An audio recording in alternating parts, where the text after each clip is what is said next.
Astronauts to the moon. Ignition sequence start. 3, 2, 1. Houston, we have a problem. Liftoff. We have a liftoff. We copy you on the ground. You got a bunch of guys about to turn blue. What you're seeing here is a mirage. What's going on, everyone? It's Jaron from Jaronism. I'm back with another live video for you this evening. Very excited about this presentation that's about to be given, so thanks for joining me as always. I do greatly appreciate it. Hello to everyone in the chat. Welcome to my channel. Welcome to my show. And today we're going to be listening to a presentation given by my guest tonight. His name is Travis, the creator of the YouTube channel Life is Short. Travis, I appreciate you joining me. Thanks so much. How are you? Good. Thanks, Jaron, for having me. Good. You sound clear. That's great. All right. So before we get into this presentation, I just want to say, or tell you how this presentation came to be. First off, if you scroll down to the description of this video, the very first link that you see is to Travis's channel. So if you can, I'll give you a few moments. You can scroll there, click the first link, and then subscribe to the Life is Short channel. And it is spelled a little bit differently than you might think. And if you simply type it in and it's not correct, you can have a hard time finding it. So let me show you guys on the screen. It is spelled as it is on the screen right now. Life is Short, 2 words, not 3, and a capital L in life, and then the same word, capital I in is, and then new word, capital S for short. So scroll down, subscribe if you like. Life is Short. This video is basically a presentation about to be given that, I don't know, it started around 2018, early 2019. I don't recall the exact date, but Travis released his first video, and it was a 3.5-hour video, and it has a view count now of, I believe, over 40,000, called Angular Resolution and the World. Sorry, Angular Resolution and Our World. And I have to give credit where credit is due. That kind of video on a channel with few, if any, subscribers is quite hard to find. I remember watching a Flat Earth debate show on the Nathan Oakley 1980 channel, and a regular panel member. Sorry, Jaron, you broke up on me a little bit. Oh, no problem. A regular channel member whose name is Ranty Flat Earth brought it up and asked who had seen it and asked viewers to check it out. And obviously, with now 40,000 views, many have. I also watched around that time, and at 3.5 hours, I had to watch it in parts because, man, the sheer amount of info that was given. But Ranty nailed it because it is simply brilliant. And from that time, I've wanted Travis to basically give us a more condensed version, and that is the hope for this evening. So, Travis, I guess you can begin first by telling people who you are and how you began this line of research. It's obvious to anyone who has seen your video that you have an education. That's obvious in your work, and so I know there is a level of, I guess, what you'd call bravery involved, because if people notice anything about the Flat Earth topic, you quickly notice that people have a fear of discussing any of this, and that is a huge red flag for me, and it is for many people. If Flat Earth is so insane and so ridiculous, then I feel that the reaction, the fear, the ridicule, the hate, the mainstream ostracism, the stigma that goes with it certainly wouldn't be anywhere near the level that we can all see. So, it's obvious, it's completely glaring. And so, Travis, tell us, what is your background with this subject, and how did you start this line of research, and a little bit about yourself? Yeah, sure. So I would say I started looking into flat Earth around 2000, early like January 2017. Before that, I was doing a lot of trading and a lot of kind of monetary things, and I started noticing a lot of weird stuff about just the monetary world, and you start getting into central banking and interest rates a lot and things like that, and you start to put pieces together, and just something doesn't feel quite right about the whole thing, and so you just kind of start looking into things, and things start clicking, like, yep, that there's something off about the world that we live in. It's not what it's purported to be. So kind of one thing led to another, and then I just started looking into flat Earth. I kind of laughed it off like everyone does, and I was going on a cruise, and I just thought I'd pick up Eric Dubay's book, The Flat Earth Conspiracy, and I just was reading it, and just as I started reading it, things just started to click, like this actually makes a lot of sense. And so I'm sitting there on a cruise, and I'm just looking out across the ocean, Right. and I'm like, okay, yeah, it is pretty flat. So anyway, and then I just started kind of watching everyone's videos, and everything just kind of went from there. Okay, great. I did bring up on the screen for everyone to see the description of your channel. Do you want to read it, or you want me to read it? Because I think it's of prime importance. It's something that's been said by Ranty many times, by Nathan Oakley, by myself. I can think of many people who have all said the same thing. Do you want to read it? I don't have it available Sure. on my screen right now, but No problem. I'll read it. Sure. So basically it gives, and I'm assuming this R means radius, right? Radius equals 3 miles divided by the tangent and 0.043 degrees. Is that correct? Correct. Yeah, that's the tilt angle essentially. So he says the angular resolution of the limit of the human eye is 1 arc minute, or approximately 0.02 degrees. Information loss occurs when the angular size of an object is smaller than its angle, or than this angle. This angle at 0.0217 degrees was used to derive the radius. The horizon gain for a 6-foot observer across 0.0217 degrees was inverted as height information loss across the same angle, and the two angles were used to construct a ball with a tilt angle of 0.043 degrees. This angle represents the 6-foot drop from a 6-foot observer across the average horizon distance of 3 miles, and it was extrapolated near far to derive the radius of a sphere. Your eyes are the radius of the Earth. Look up with new eyes. So I just thought that's really well said, and we'll now get into the presentation a little bit. I can't tell you how long it will be, as Travis is going to be giving the presentation. I will only interject when I have questions or think people might have questions, but as questions might be answered later in the presentation, sometimes I think it's easier, unless I'm totally confused or think that you, the viewer, might be, I'll just let Travis present. And if any super chats come in and they're relevant to the convo, I might read those, or at the very least, we'll read those at the end. So lots to take in here, but this is of prime importance. Many of us have been stating for a long time that the horizon is an optical effect, not a physical one, and so much of what we see is obviously optical, and everything contained in this conversation will help explain exactly where the ball comes from and how the orthographic or the side-on mathematical view ignores perspective and may in fact actually use perspective and angular resolution in constructing the so-called spherical world. So if you need to know how our eyes work, or how lenses work, or why and how things disappear bottom up, and to understand that we can't see forever, and how the vanishing point works, and how compression works, and how the Rayleigh criterion works, all that stuff and many other optical effects, then this is the presentation for you. So without further rambling by me, I turn it over now to Travis. So Travis, enlighten us, sir. The floor is all yours. Travis, are you there? Yeah, great. So yeah, and the main thing, the reason why I gave the name Life is Short too is just I wanted to tie that into. It's just I just want people to realize that it is quite possible that we're here for we are here for a very short time. And so when you kind of realize the truth about the world, and you come to those terms, I think that's why I kind of say look up with new eyes, because I come at this from a biblical perspective. I don't think we're meant to know everything. I think there's a tree of life concept that gets kind of deep, and I don't want to go into that here, but I just want to say that I don't think we're meant to know it all, and I think that's okay that we don't know it all. And so the main part of the presentation is what is a vanishing point?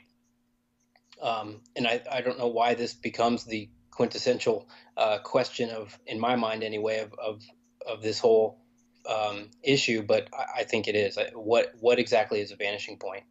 Why does the floor seem to meet the ceiling? And so here we have this is kind of my my icon for the channel. So this distant point here, what is this point? And is it different from this, right? So you're changing from a hallway to an outdoor setting. Does that change in any way how your eyes work? No. So are these two phenomenon different? I would say no. And so what are we looking at? And so what do we know about Hold on one second. I don't know. Lenses and optics and so forth. Hold up real quick. I'm not seeing your screen change. Are you going through the presentation? We've just been stuck on the one Sorry, screen. say that again. You broke up. Can you make sure that I can see? Am I not sharing? I don't know. I'm not seeing your screen change. I just see the what is this with the railroad tracks. But it sounds like you're going through slides. So I don't know what's going on with that. I'm not seeing your mouse move at all again. So I think maybe you're... Sorry, Jaron. You're breaking up really bad. I'm having a hard time hearing you. Let me see if people are in the chat. I'm not sharing my screen? You are, but it's just frozen on one screen. Can everybody in the chat let me know if the sound is good? Can you hear both of us well or not? Let me see if somebody in the chat can let me know. Sounds good to me. Okay, so I think the sound works well, but for some reason your Skype screen, maybe, let me pull it back for a second. Interesting. Are you still there, Jaron? Yeah, I'm here. Bob's saying that there's only a right channel coming in from the audio from It's you. saying poor connection on my end. Oh, it is. Okay, one second. Let me put it on this screen real quick. Okay. Let me try and hang up with you real quick, and I'm going to call you right back. Did you hear that, Travis, or no? Travis. I'm going to hang up with him real quick, and we're going to call him back. 1 second. Sorry, folks. Thanks for hanging in there. Everything did seem to work at the beginning, but let's see here if we can get it any better.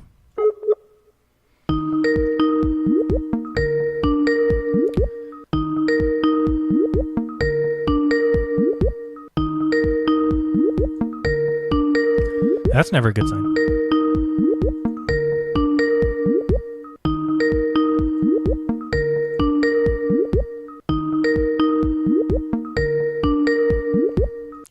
All right, bad start.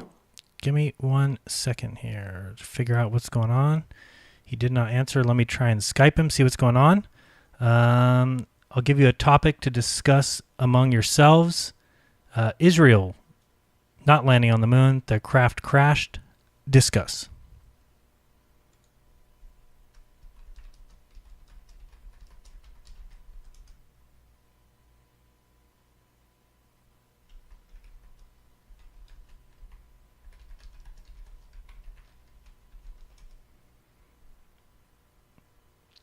Interesting. Let's see here.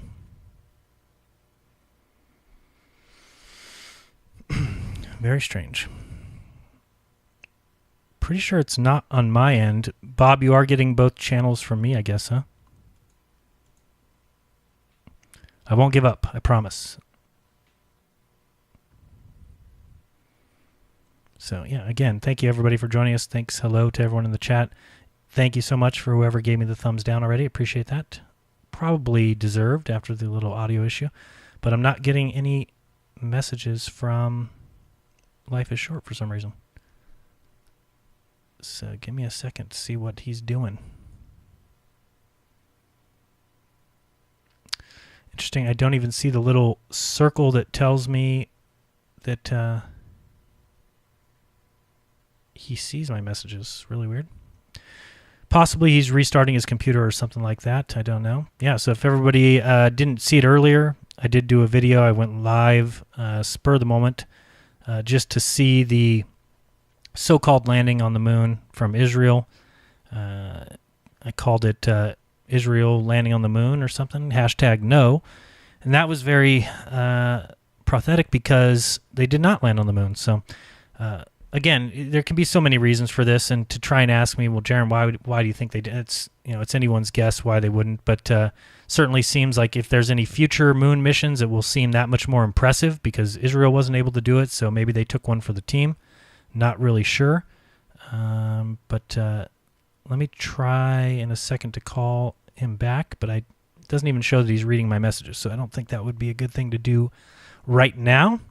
But yeah, we had this all set up. His presentation was set up. Let's see here. Are we going to get this going?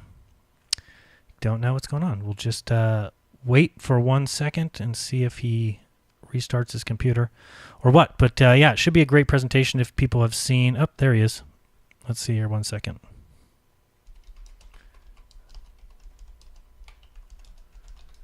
Really weird. It says missed call from Life Is, but I didn't get a call. Let's try again.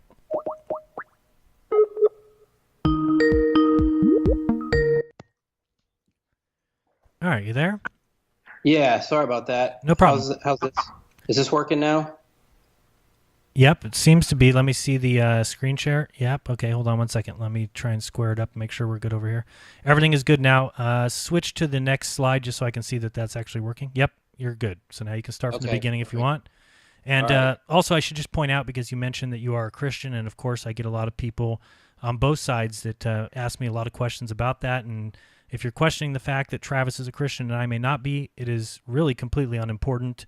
All I care about is that each person is a good person.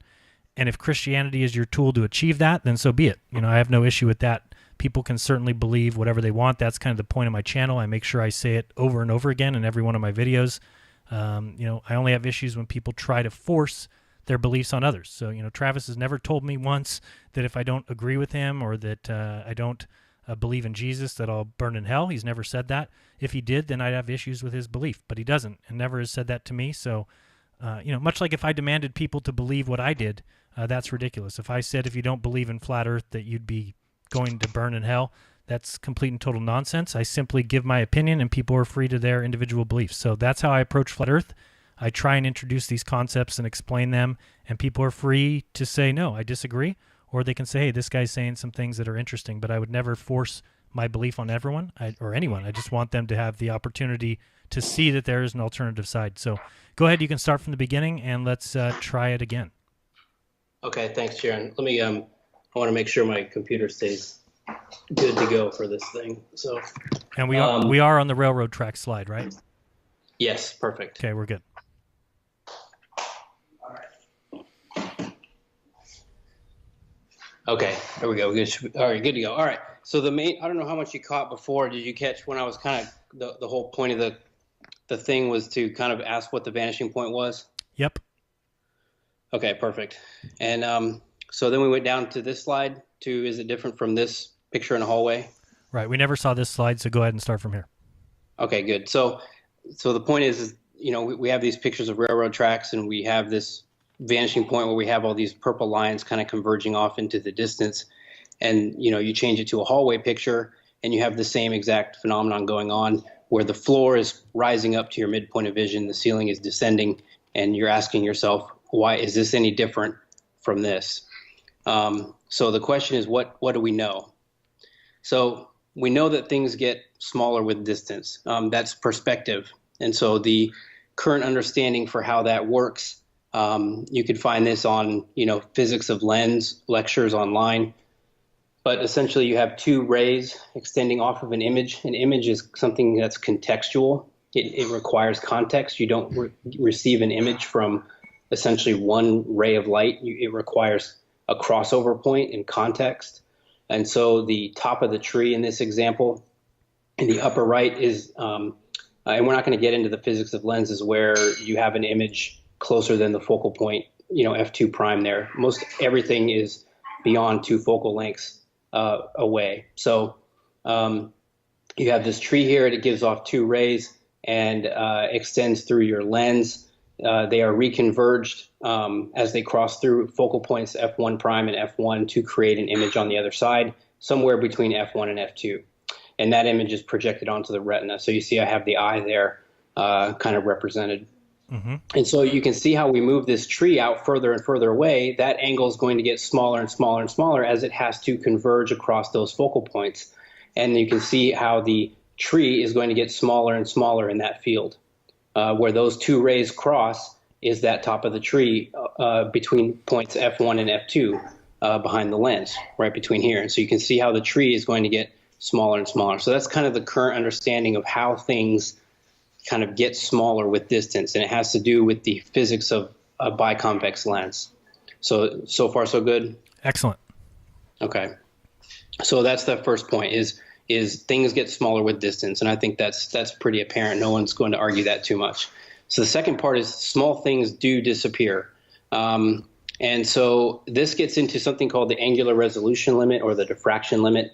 And the main thing here is you just have to realize that as light travels through a physical barrier, in this case a circular aperture, it's going to scatter a bit, and it's going to scatter its rays on a background, let's say, in a certain pattern. And this pattern is called an Airy pattern, and it's a diffraction pattern. You see all these concentric circles. Those are just interference points, and they're creating bright fringes and dark fringes of where information is getting amplified and non-amplified, essentially. It's very similar to a diffraction pattern in water.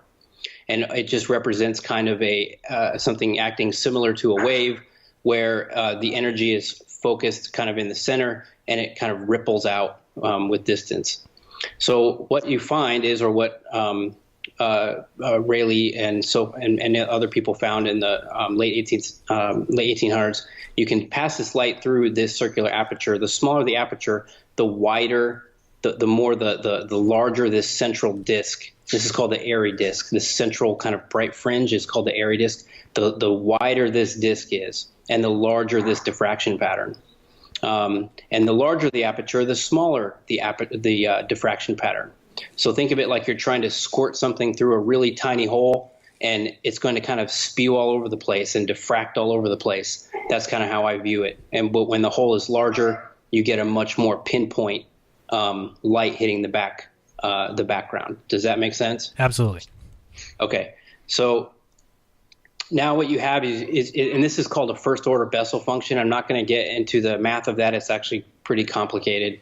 But all it means is that you have this central bright fringe, which is kind of up here at this point, and you can look at it a little better here with these ray diagrams down here. So you have like 2 diffraction patterns merging. So this bright fringe right here, this central disk, is kind of this central fringe right here. And there's 2 diffraction patterns merging in this case. So this person set up 2 circular apertures and 2 light sources, and they just started moving them together to see what point you lose this image and it becomes 1.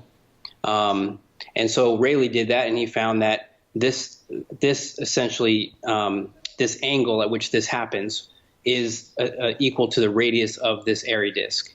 And the radius of this Airy disk is a 50% overlap point between 2 Airy disks, right? Mm-hmm. And I'll show that here in a minute.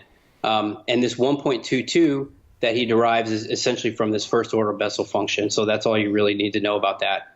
But the formula is that this angle between these 2 merging patterns is such that it's 1.22 times the wavelength of light divided by the diameter of the aperture. So the larger the diameter of the aperture, which was back here, right? The smaller this radius is going to be, and the smaller the angle is going to be, and the better the resolution of the observer.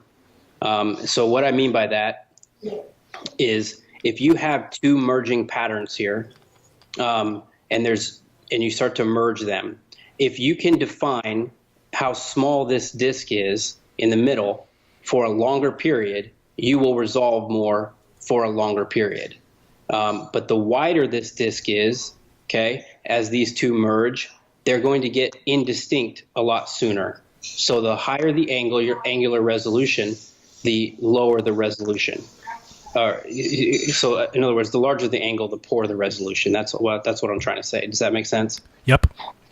Okay, and so I want you to think of this as the distance when the two objects are no longer distinguished from one another, and you can kind of see that here. They're two, and then right here at 50% overlap, it essentially becomes one image. Right.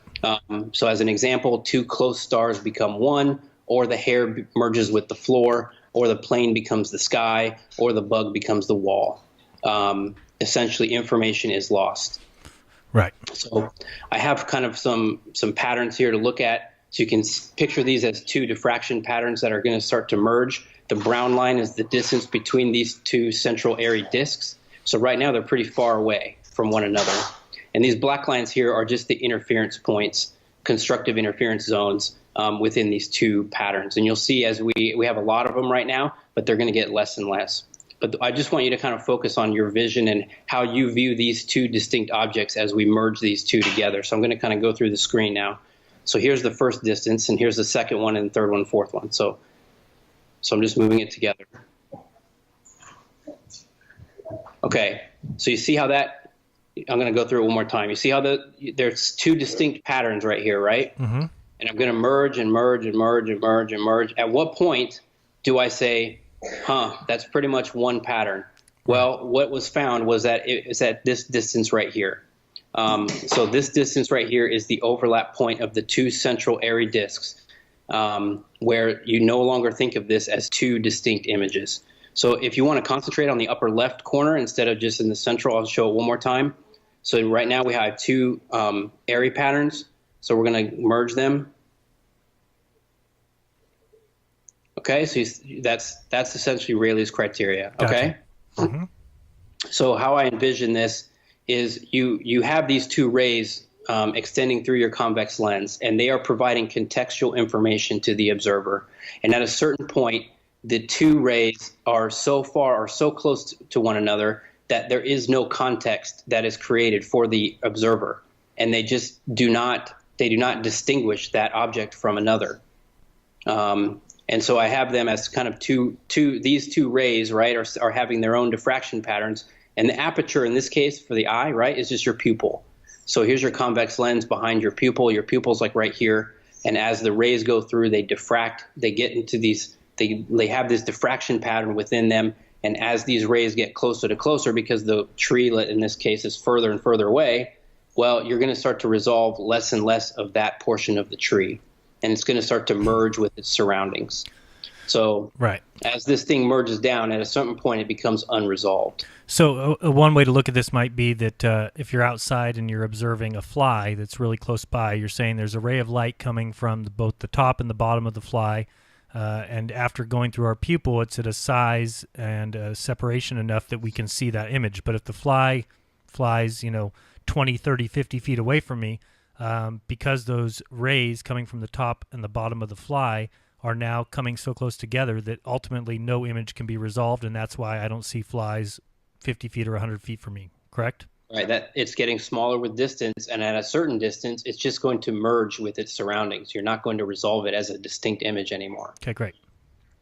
So how small can this angle get where we talked about things getting smaller with distance? Well, it gets to be the Rayleigh criteria. And once it reaches that point, it's kind of merged with its surroundings.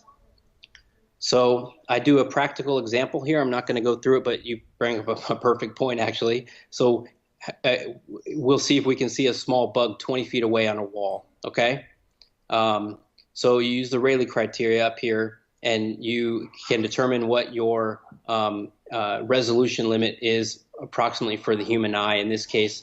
So you'll see that the Rayleigh criteria is not quite perfectly accurate to what we actually see with, because you notice this angle, 0.00874, that's really good resolution, right? So we actually see at 0.002, or 0.02, excuse me, that's right. One arc minute. So this is actually like twice as good as we actually see. But for most purposes, the Rayleigh criteria is actually pretty good. But when you use this, you get this resolution limit. We'll say we have this resolution limit for this example. Okay. And now you can use it to see, because this is such a small angle, you can use it just with regular trigonometry. And you can assume that it's basically the small angle formula. You can use a right angle because this is like 80. This is 90 degrees, but this is like 89.9. It's close enough, so you can use this approximation. Right. And so a simple formula is going to be tangent theta is equal to the opposite over the adjacent, right? And so in this case, it's the height of the object divided by the distance. And you can rearrange the formula to say that the height of the object should be equal to the distance observed times the tangent of theta, in this case, 0.00874. So I plug these numbers in for our bug being 20 feet away, so that's 6.1 meters. And you come to approximately 1 millimeter. So if our bug is greater than 1 millimeter, we can see it. It's not a wall, essentially. But if our bug is less than 1 millimeter, we can't see it, and it's essentially the wall. Mm-hmm. And that's why I'm kind of saying down here, note, human vision is typically 1 arc minute or 0.02 degrees. So really criteria overestimates resolution in practical terms, i.e. the bug versus wall threshold is closer to maybe 2 millimeters at 20 feet. Okay. That's a practical example. So that's the basics of how this is going to be used, okay, throughout when we're kind of estimating size and what we can see and what we can't see, okay? So what is a vanishing point? So when I'm going to take these kind of stuff that we've talked about and you're going to kind of combine them. So to me, it's the smallest, most distant visible angle at eye level from information convergence through a convex lens. So I think of this point as the smallest perceivable point that is radiating light outward towards you, or let's say it's the point where your convex lens is converging all information to that single point, and it has an angle. It's the smallest observable item, the furthest away. So it's the smallest resolvable point or point where objects vanish. We see in terms of angular size relationships, therefore this point has a defined angle, which we talked about, and it is not infinitely small. So I often ask people, well, do we see forever? And the answer is no, we don't see forever, obviously. We define the smallest resolvable angle as the angular resolution limit, and the angular resolution limit is commonly given by the Ranty criteria. So since angular size is dependent on distance, the vanishing point has a defined distance. And so what I'm saying here is this thing here is not going to change because I went indoors. It's the same phenomenon because I'm inside as it is outdoors. And so how I've defined the horizon distance is essentially that the observer height is proportional to their distance. The higher they get, the less compression of the visual field, and the further they can see. And so if I increase my height, I see further because I'm compressing less of the floor. And I'm going to get into that here in a minute for how the tangible surface compresses what you see. But that's how your distance is calculated, is essentially proportional. So if I'm 12 feet, I see twice as far as when I'm 6 feet using this same angle. Okay, so it's just two similar triangles using this angle. Consequently, within perspective, however, now you're taking yourself away from being the observer and you're looking within what the observer sees. As an object moves away from you, it's going to get smaller, and that's going to be inversely proportional to the distance. In other words, something gets twice as far away, it's going to get twice as small. Mm-hmm. Okay, so height is inversely proportional to distance. You can take any two objects' heights and any two distances, and they should be proportional to one another. So I think in my first video, I did an example with a door. The door is a certain amount of angular size at a certain feet away. And if I double the distance away from that door, it's going to get half the size, double the distance, half the size. Right. So, okay. It's like the laws of halves and doubles as far as perspective goes. Okay. Yeah, exactly.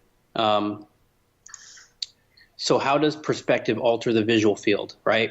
So, and subsequently this point. So the visual field is split due to the nature by which light is focused on a biconvex lens. So what is above the center of the convex lens is going to get focused as an inversion on the back of the lens, and what is above or what is below the center of the lens is going to get focused, above the lens, right? So if I go back to where was it? like this, for example, right? So when we see an image, it's always inverted on our retina.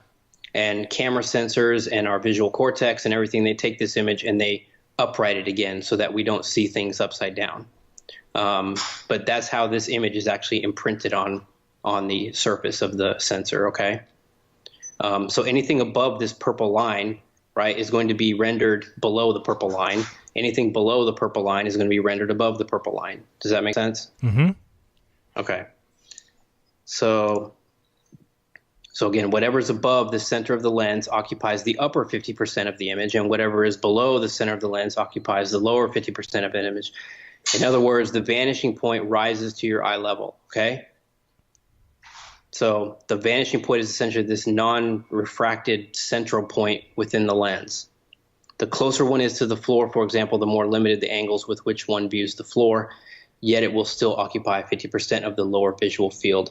So does that make sense? Because I don't want to move on. But no, it's really interesting and it actually makes a lot of sense. I guess where you might want to explain to people again is how you said that the image reverses, but which part of it falls below and above the central line there. So you might want to explain that again. Well, all it means is that the camera, or the brain in this case, has to take this image and upright it again. Mm-hmm. So that's done on the business end over here, right?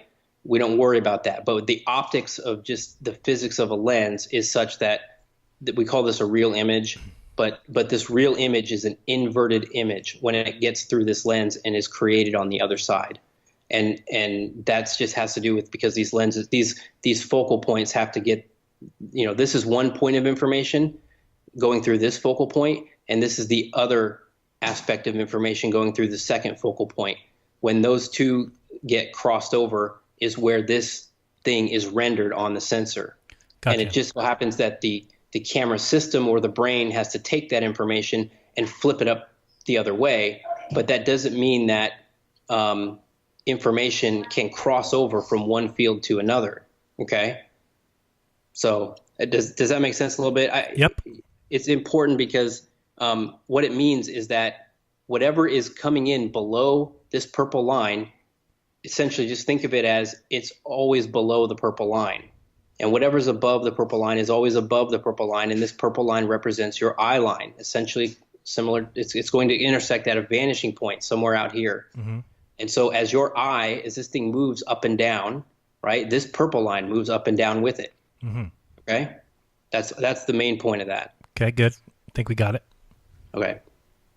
So what it means is if you were to converge, take all these light rays that were being reflected from the sun or something like that off a building, and they are getting, they're radiating off an inverse square law, let's say, and then your lens is taking all that information and reconverging it back down again, you end up with something like this, which is kind of a one-point perspective view. Mm-hmm. And I put a little building there in the middle so you can kind of see where the building is.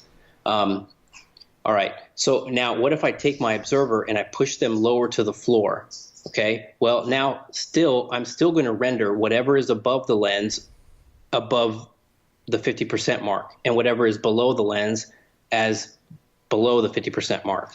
So if I take my perspective view right here with this purple line and I lower myself now down to the floor, well, when I look at this image, I'm still going to see 50% of the floor as the lower aspect of vision. So if it's not clear right now, I'll show it here in a minute, and people will understand what I'm talking about. So I just want to do some quick definitions. So this is people kind of call this Muppet vision, right? This orthographic view, when everything is kind of rendered, when they want to say what is being lost in the distance, they kind of represent it this way. Right. But if you were to take this and you were to say like you had paint on the walls, that's what this is, just like paint on the walls. Okay. But these are like 10-foot intervals, right? And then you have these kind of parallel lines going with this purple line, and representing kind of the floor and the ceiling, but they're just moving off into the distance. Well, these lines right here that are moving parallel to this purple line are called orthogonal lines. And these lines that are moving transverse are called transversal lines. And when you render this down into perspective, you'll see how these start to look. So transversal lines are going to be these lines right here, and orthogonal lines are going to be these radial lines extending inward towards the vanishing point. And what you have to remember is that 10 feet right here this is exactly the same as 10 foot here. And this is exactly the same as 10 foot here. But when you render this in perspective, 10 feet is going to be larger here than it is over here. And I know that seems like a dumb point, but it gets more complicated. So just remember that 10 feet is represented in perspective a lot differently than it is in orthographic terms, okay? Gotcha. Okay. So here's kind of an example of what I'm talking about with this 50% phenomenon. So if you were to take just kind of a diagram of perspective, of 1-point perspective, and you were to compress things downward, you would kind of get a representation that looks like this, where this image by itself, these are like buildings, let's say, moving off into the distance, or any object for that matter. And they're going to maintain their relative angular size because they didn't move anywhere from the observer. You just changed your height. Right. But as you get lower to the ground, you're going to be pressing more of the ground into that lower 50% of vision, right? Everything that is getting converged below that midpoint of that convex lens is getting pressed lower and lower to the floor, okay? Brilliant. So you're seeing much less of the floor actually because you're pressing yourself closer to it. So the closer you are to the tangible surface, you actually start moving the most distant angle at which you can see closer to the observer. Okay. Right. All right. So basically, if in this little hallway example you have up top here, if we had a penny lying on the ground in the first image on the left, we might be able to see it. But as we start to lower down, that penny's going to disappear just because we're trying to fit more of the ground into that 50%. Exactly. We have to compress. In terms of that lens, we're pressing more information into that lower half. And it's just getting lost a lot sooner. We're inducing that angular resolution limit at a closer distance. That's the bottom line here. So the disappearance to the distance to the vanishing point is dependent on the observer height, and because the proximity to a tangible surface. So as I press myself lower to the floor, I'm limiting the number of angles at which I can view distant objects. But at the same time, I'm expanding my view of the ceiling, right? So if I'm in a subway and I press myself near to the wall, let's say, and there's a bunch of pictures on the wall, I'm going to see less and less of those pictures as I move myself closer to the wall. But I'm also going to see a lot more of the opposing wall's pictures, okay? Does that make sense? Because I have a better angle to them. And the same thing happens to the ground. As I get closer to the ground, I see more of the ceiling. So let me see if I had anything else here. So as the angles diminish, the information is compressed, the vanishing point is brought nearer to the observer. And so we're going to kind of see that here in a minute. So what I did was I took some golf balls and I took a hallway and these lights, and I put these golf balls right below the light, directly below the light, and I measured the distance between the wall and the lights, and I did about 130 feet worth of golf balls, the first one starting at about 20 feet away from me. And then I raised and lowered my iPhone from about 8 foot down to about 0 feet, and it's 1 centimeter off the ground at this height right here. And so I just wanted to see how these golf balls, you can see them here. I kind of blew the picture up so you can see the golf balls right there and right there and right there and right there. They're in a straight line and they're moving off to this light that I put just 130 feet away. Okay. And that's where the last golf ball is. And so as I compress my height, you see that obviously they're getting more and more shallow within the frame. Okay. Yep. So, but my point here is just that you're seeing less and less of the floor.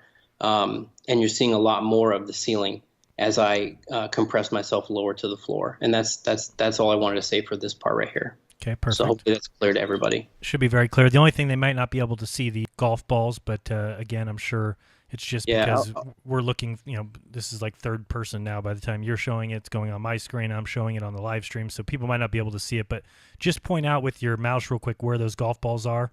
Yeah, here's one right here. If you can see that. That's the first one. There's a second one right here. There you go, yeah. And a third one, fourth one. And I start to lose it here too on my screen. Okay. But I blow it up and you'll see here in a minute. Perfect. All right, so what I did was I blew all these images up and I put markers, color-coded markers on where the ball was in relation to which light. Okay? So the red line here right here under this light is also this red ball. Okay. Or this red line to this ball. The green line right here is the ball that was placed under this light that has the green line. And I did that all the way down the hall, okay, to 130 feet. And so essentially you could think of it as it's like a tall 8-foot object, right? That's just 10 feet spaced apart and moving away from you. Mm-hmm. But I did it just with lights and golf balls. So gotcha. All right. So when I do that, and then I take away the image, and I just see kind of how these things space themselves. You see that as I got closer down to the floor, I was seeing many more tiles, mm-hmm. right, before even that first golf ball. And you can see how crunched together all these lines are for those golf balls. Right. So as I press myself lower to the floor, these angles are getting smaller and smaller and smaller as something is moving away from me with distance. So if I kind of take these lines and I kind of pull them out to the right a little bit and then draw a vertical across them, you can see kind of how they're scaling. So this is kind of like I'm trying to show you how this may represent itself a little bit from a side view. Mm-hmm. Okay, even though this is not, what you're seeing, right. But you can see kind of how this creates a curvature for you, right? Absolutely. How objects could be perceived to be, because it's an exponential decrease, how it's essentially a parabola, right? Absolutely. Okay. And so I tried to kind of pull that out and say, okay, now this is the side view, right? So as I am towards the ceiling here, right? So that's 1 foot to the ceiling, I'm 7 feet to the floor, and I'm crunching all that information, along the ceiling. Mm-hmm. And as I get lower and lower down towards the floor, I'm pressing more and more of the floor against that lower half of vision. Okay. So again, it's just the distance to the tangible surface is dictating how information is compressing within a visual field. Okay. Wow, man, this tells me so much even when we start talking about going higher and higher and why we lose sight of stars. It's just crazy. Great information. Keep going. Yeah, sure. So don't worry about the wording up here too much. My main point with this, and I know it's busy, if people want to get kind of the details on this, just please watch the video. You may have to do it a couple times, I realize, but I'm just going to try to break this down. So Jaron, you mentioned the law of kind of having, right, mm-hmm. within perspective. And I didn't really realize that before until I kind of started playing with this hallway example. And so what you see is that if I'm at a 1 foot observer, I can actually see the tile markings here. And I saw the tile markings on all these images. I had to blow them up a little bit, but I could see how many tiles were within each picture. And so here I'm about 1.5 feet. Now the law of halves says I take whatever my purple line here is, and I divide this lower half of the image in two mm-hmm. by 50%. And whatever I see in this lower part of the image here, let's say everything below the 1x, below the red line, is my kind of starting point. And I just keep doubling the amount of information. Whatever's contained in here, I keep doubling it with every subsequent half. So if I take the purple line now to the red line and I half it, that's the orange line. Right. If I take the purple line to the orange line and half it, that's the yellow line. And I keep doing this. And that gives me a double compression each time I do that. So I'm seeing 1.5 feet right here. Then I'm seeing 3 feet. That's pressed into this small area. Then I'm pressing 6 feet into this area. Then I'm pressing 12 feet into this area, and so on and so forth. You're pressing more and more information within these lines mm-hmm. as you move away. Okay. So, and it works out. The math actually works out. So this is the 7 foot to the ceiling, 1 foot to the floor image, and I put it next to the 7 foot to the floor, 1 foot to the ceiling image. Okay, just as like a proof, or a right. Just to make sure that what I was seeing was the correct amount. And so you can use the number of tiles along the ceiling, and you can use the number of tiles along the floor, and you come to these numbers. And so at a 7 foot height, I'm seeing roughly 11 tiles. Then it goes to 22, and you can see because the green line and the So let's say the green line and that's 10 feet, I know, right? Because that's a 10-foot marking. So the green line to the yellow line is 10 feet. And I know then that this distance to this distance, I could see how that's roughly 22 feet, right? And this is roughly 44 feet. You can see the number of lines that are contained within that space. Right. And then 88 feet, and it goes on from there, okay? So that's all I'm saying with these kind of complicated pictures. But when you start summing these things, right, and you say, okay, well, how many lines do I get before I get to some crazy number? Right. And so we know that, again, if I'm using the smallest angle resolvable as theta, right? So I would say that if my height is 1 foot, then that's my observer height, that's O, and I'm dividing it by the tangent of theta, which is 0.02 degrees, and I'll come out with a certain distance. That distance is 2,865 feet. So I'm estimating that I should be able to resolve at least 2,865 feet, which is about a half mile away at a 1 foot observer height. Right. Okay. And so I started compressing these numbers down, and I just started with 1.5 feet right here, and then I went to 3 feet and 6 feet, and same thing with 11 feet, and to 22 to 44 to 88, and I just started summing that up. Right. As I went further and further away, I'm just summing all these numbers to get a total distance. Okay.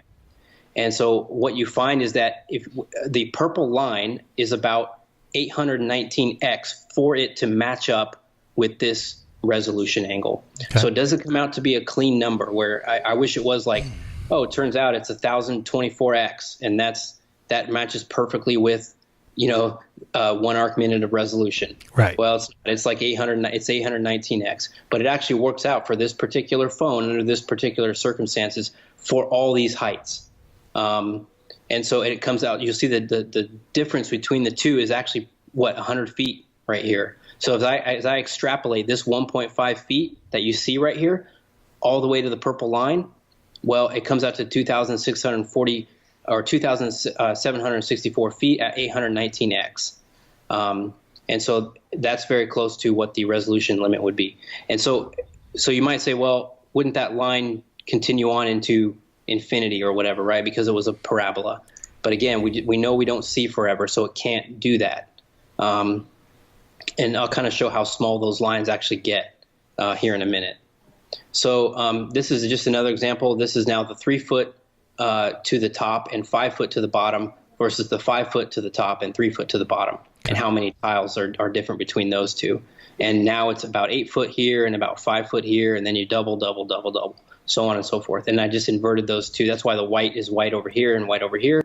The black is over here and black, because they're just they're the same as one another. And so what you come to is that at 819x, the number is 1.55 miles for the 3 foot height versus 1.63 calculated for theta. And for the 5 foot height, it's 2.78 miles versus the calculated 2.71 miles. So they're pretty close. Same thing again here. Now I'm going down to 1 centimeter height. I'm really close to the floor. And so in this one, I put in the lines themselves. So you could see what between this blue line right here and this purple line, how many compression points I did to get to 819x. Right. So it's very small. Okay. It's like down to a pixel, right? So I can see how this would work. But so if I split the blue line and the purple line to 32x, that's this line right here, I'm going to split that in half to 64. I split that in half to 128. I split it again to 256. I split it again to 512. And then I don't quite get to split it one more time into 819x because I just kind of lose resolution at that point. It just becomes like a merged line. Right.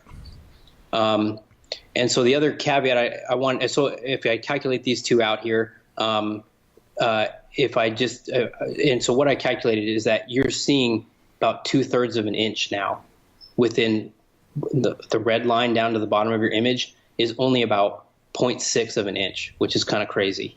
But think about that in terms of how much you're taking up within this image. Right. That's 1/4 of the total image is just 0.6 of an inch. Right. When you're 1 centimeter off the ground. Crazy.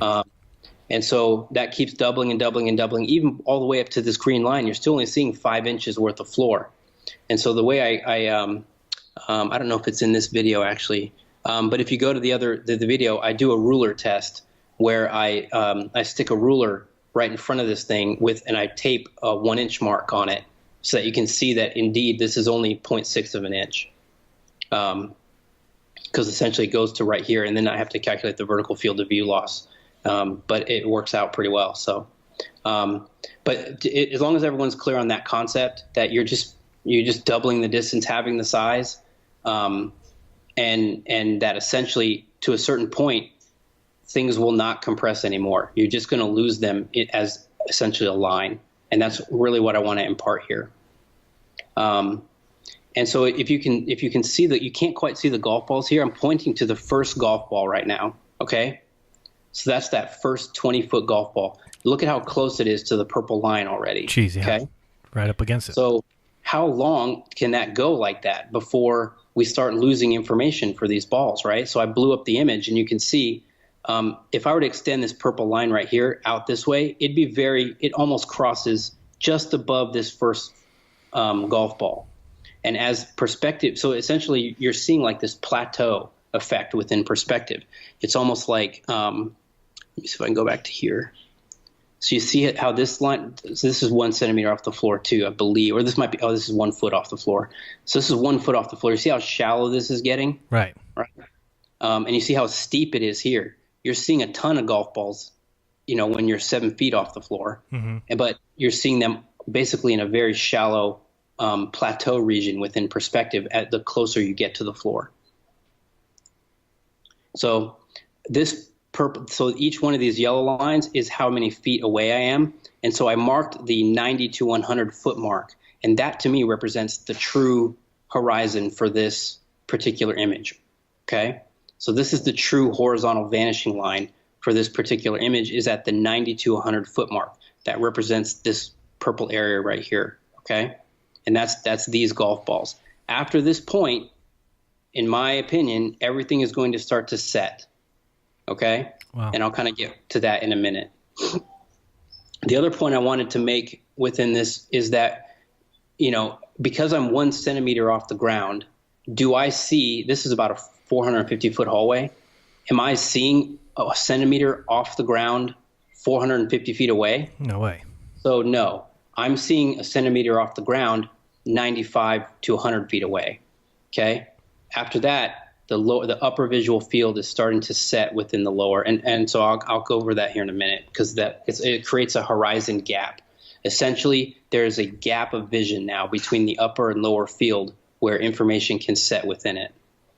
That's the theory I have anyway. So let me play this one real quick. Did this mess up your imaging? It kind of did, probably, huh? Let me see. I'll shrink it down a little bit. You're fine. Go ahead. Okay. So what I'm showing here is that this was my 1 centimeter height right here, and you can see how the horizontal line here represents now the corners of the walls, and so, but all the orthogonal lines still maintain their relationships, but what is pressed along those lines is different. So what I want to show here is that just because I'm 1 centimeter off the ground, perspective doesn't change if I go outdoors. So I showed in my first video how if you were to take a perspective view and you were to rotate the wall, or the left and right wall away from you, like let's say they're pivoting off this central vanishing point and moving further and further away from you off into the distance. Gotcha. What would you eventually be left with? You would eventually be left with something like this. Right. In other words, if you had no tangible walls to view any object along, you would see somewhat of this image. Right. Now, the minute you put something within that visual field, like a bush or a ball or something like that, it's going to line up along these potential lines, okay, towards a central vanishing point, wherever that point is for your convex lens. But without that reference frame, you have essentially this kind of a view. Mm-hmm. So if I have now my 1 centimeter height, and let's say I blew away the walls and the ceiling of this particular building, and I'm still at 1 centimeter down on the ground. Right. And I'm just left with this massive expanse of concrete extending off for miles. And if I so that it's kind of looks like something like that, gotcha. Right? Yep. And now let's say instead of this concrete floor, it's just a row of crops. So I'm really close to the crops, okay? like they're extending, these crops are like extending off into the distance instead of a concrete floor. Gotcha. And now I just decide to stand up. Okay. This is essentially what you would see. It's just perspective. You're just altering your landscape, but perspective remains the same. Right. And that's what I wanted to impart. So in other words, is this the leading edge of a sphere? Right? Right. No. No. It's like a hallway, right? But you remove the walls and the ceiling. Okay? Perfect. Yep. This is a data table.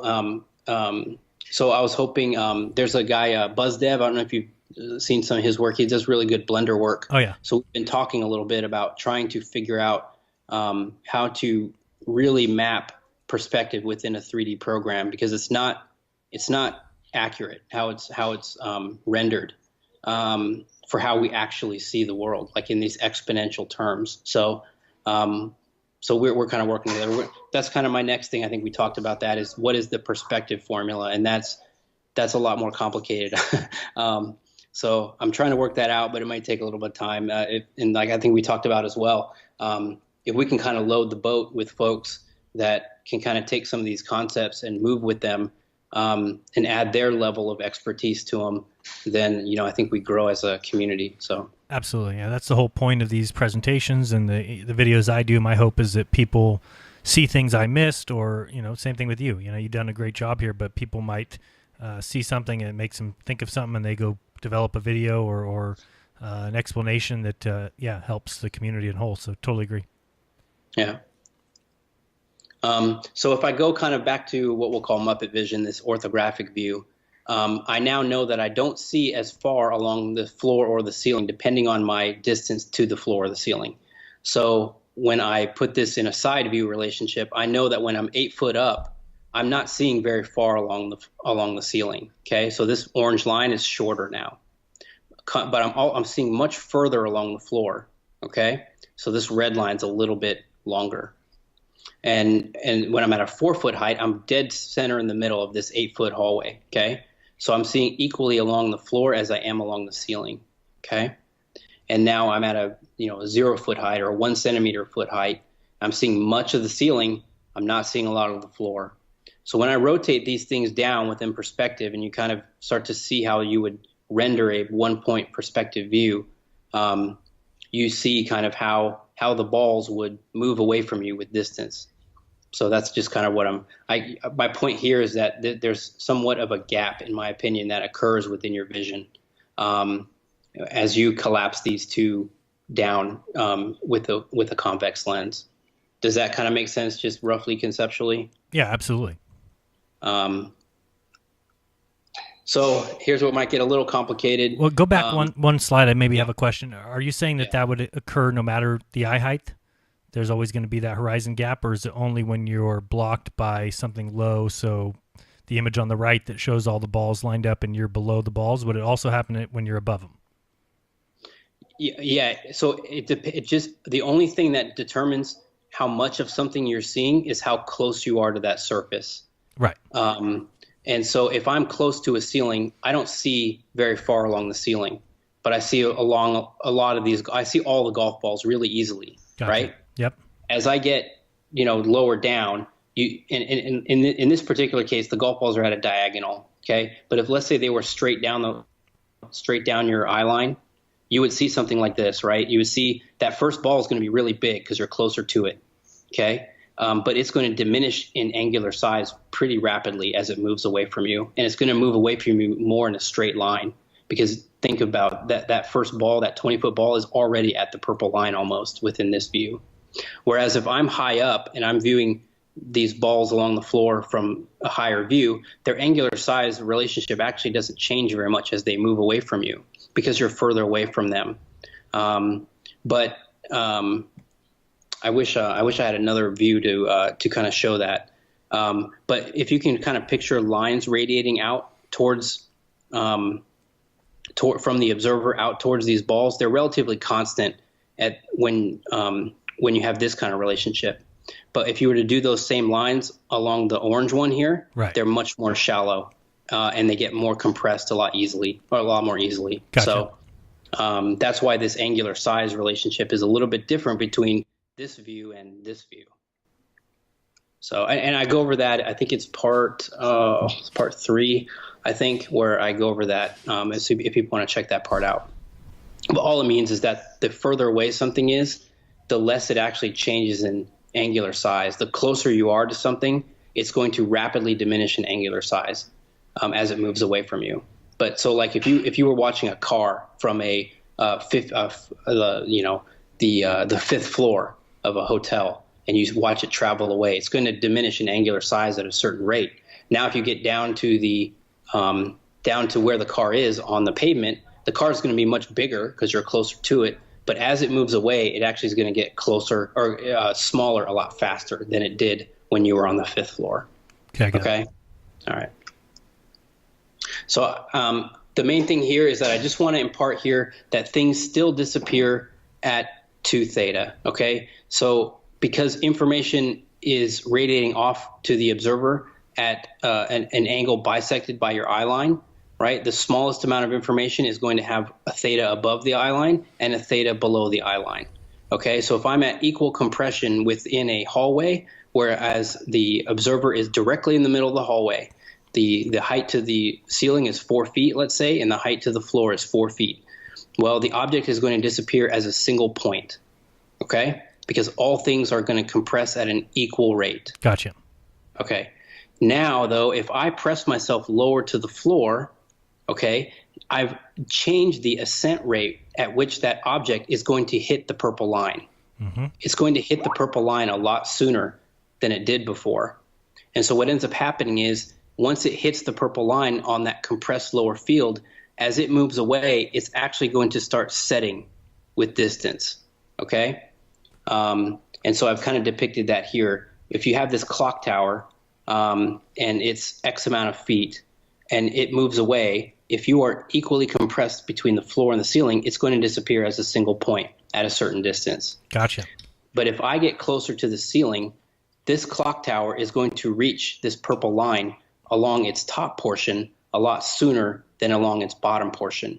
And as it moves away, it's going to kind of have this setting phenomenon. But it's still going to disappear in total at 2 theta. So this part here, this is going to be theta, and whatever my height is from the ceiling to the observer, that takes up this part of the clock tower. That's what you can assume could be potentially lost. But I don't want to say lost because it just means that it's reached the purple line. This amount of distance has reached the purple line at theta across this compressed visual field. So that whatever is remaining of this clock tower at this distance right here now disappears at this theta rate, whatever your distance is from this point to the floor. And the opposite occurs when I have a compressed lower visual field to the floor. Right. So I know that's complicated, but what I want people to realize is that this clock tower may not actually reduce in angular size differentially much at all, but the rate at which it ascends to the purple line is different depending on your distance to the tangible surface. Absolutely. It reaches the horizon line quicker when you are closer to the floor. And so if you're kind of thinking ahead, the point is that you are always closer to the ground than you are to the sky, right? So things are always going to compress differentially against the ground than they do to the sky. Beautiful. Yep. Makes all sense. And so this is the basic argument. So if everyone's still with me, this is kind of the argument. We see the world by angular size. The smallest observable angle becomes the vanishing point and or line if you don't have any walls. Right. Things get smaller with distance. We talked about that with the lens diagram. Mm-hmm. Small things disappear. We talked about that with diffraction limits. And then you combine these two to say small things disappear with distance, okay? Secondary to a couple of different things. The compression rate, right, your distance to the tangible surface and where you've put that vanishing point. And then this kind of horizon gap, this setting objects phenomenon. Right. The second part is then going to be how small obstructions can obscure things from the bottom and how they can make things disappear with distance. And that's because that ascent rate for perspective ramps up really quickly, and you have this long plateau period, right, where something, if it were to raise above your eye line just a little bit in the near ground, would obstruct something that was diminishing in angular size. Absolutely. Far away. And so we see that with waves, and I'll show that kind of as an example here in a minute. And then the final thing we can talk about briefly is just the upward refraction of light, and how that may come into play. The best way to think about this is refraction is occurring prior to information hitting the lens or the aperture, and diffraction is occurring afterward. And we'll get with that here in a minute. How am I doing on time, by the way? I'm not worried about time. I think this is really good information that people need to see and recognize. What you're describing here is exactly what people are seeing when they go out and they observe, say, buildings that are partially covered, the bottoms of them by water over long distances, or maybe they see, what looks like the horizon line at just 3 miles away. And then if you're able to see 50, 60 miles, well, of course, at that distance, things have fallen past that setting point where all of a sudden you're going to get some objects that are setting to your perspective, but it's because you're so close to the ground versus to the sky. So I think it's it's really perfect what you're saying, and I'm not constricting on time at all, so just continue. Right. They're essentially ascending to that purple line at a fast rate. And once they hit that purple line, what happens next, right? Well, they start to set as they get further away. Right, and if you're talking about waves that are 7 to 10 feet high in front of you, you may not really notice that. You're at the ground, you're only 6 foot tall, looking with your camera across a huge ocean surface. But if you're seeing things that are 10 feet high only at 3 miles, of course they're going to block anything of any size that's behind there. Well, not completely. Yeah, well, obviously, it depends on what size you're looking at. But if you're looking at like a clock tower like you were looking at, you're much closer to the bottom of that. Therefore, that angular resolution, below your eye level is going to ramp up quicker. Yeah, and something that's nearby that's relatively small could obstruct that clock tower as it moves further and further away from you because its size is getting smaller too. So, so essentially what the argument boils down to, and why I have this graphic in the front of all my videos, which is down here at the bottom, is essentially that, from a 6 foot observer height, we see roughly 3 miles. And to me, that's because this theta angle here is dictating that. And then coincidentally, and also 6 feet worth of information is lost to the observer. In other words, it moves into this vanishing point and disappears at 3 miles, right? So this observer worth of information is going to ascend within perspective and lose itself at this distance. So for instance, if you were to have a 12-foot object and it were to move away from you, or let's say you had two 6 feet objects and they were to move away from you at distance, well, at 3 miles, you're going to lose one of those, and you're only going to be resolving 6 feet worth of information. So what? When you have these two kind of phenomenon going on where things are disappearing with distance and you can only see a certain distance, right? Well, so what? Okay. So that gets us to kind of this curvature issue. Okay. So they took this phenomenon across this resolution limit of 0.02 degrees and they created R. And this is my opinion of how they did it. There could be other ways that they did it, but this is how I envision it. They observed that height was proportional to distance observed, such that a 6 foot observer could see 3 miles. To obtain the drop, they observed or extrapolated that 6 feet is also lost over 3 miles.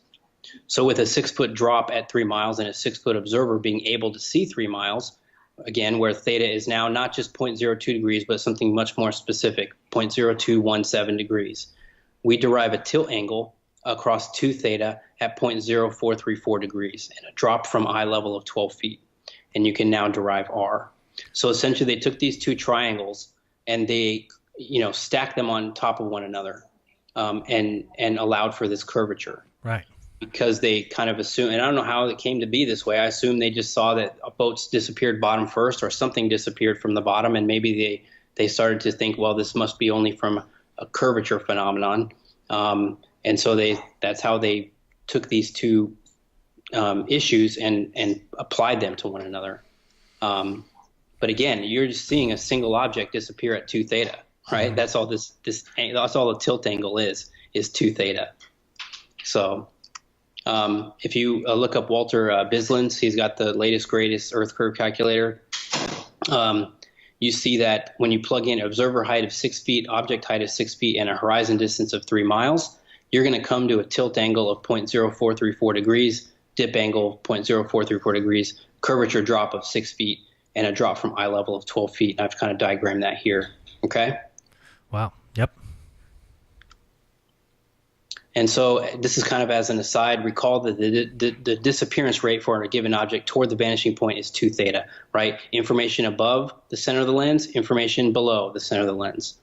And as an aside, also keep in mind that objects smaller than theta, no matter where they are lost. So just because I have a vanishing point at 2 theta off here in the distance doesn't mean that things can't be smaller and lost to the observer here, right? I can be looking down a hallway with a distant vanishing point, but still lose a bug that's 20 feet away from me. So the reason I say that is because some people have kind of brought that up in my comments, and I've had to kind of go back and forth on that. So I just want to impart that. Right, so absolutely. if I have a 6-foot guy here who has 6 foot worth of balloons, and I'm in a 12-foot corridor, when is that going to disappear? Well, it's going to disappear at 2 theta.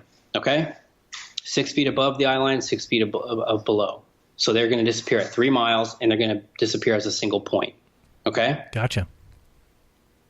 So now I take this phenomenon, right, which we already described this way, and essentially this is your eye. And if I just rotate 2 theta, this is also 2 theta, and you rotate it down, you come to see how they possibly derived the tilt angle. And so we can do that here again. So we can take our arc angle of 2 theta across an arc length of 3 miles, or we can take the height drop of 2 theta as 12 feet across 3 miles. Either way, we can come to a radius of 3,960 miles. So you can do it by similar proportions, right? 12 foot of drop over 3 miles is equal to a 3 mile arc length across what radius, right? So that's one triangle. Or one way to solve it by ratios of similar triangles, keeping the angle constant. Or you can just solve it by simple trig, saying tangent of 0.0434 equal to opposite over adjacent, and the adjacent being the radius of Earth.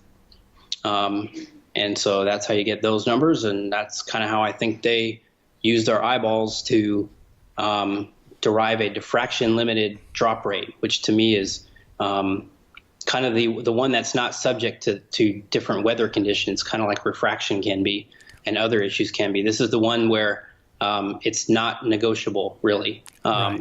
Our eyeballs don't see better than this, and we lose this amount of information at 3 miles, bar none, for the most part. Now, when we start getting into optics of cameras, they have much lower resolution limits. We're able to see much further, and now here we have this discussion of flat Earth because we're seeing things we shouldn't see, right? Right. Do you think that the ramping up of the horizon, or the bottom angle that we're seeing, would that make a difference when you're talking about cameras, or would they still have the same issue, or would that issue happen further out?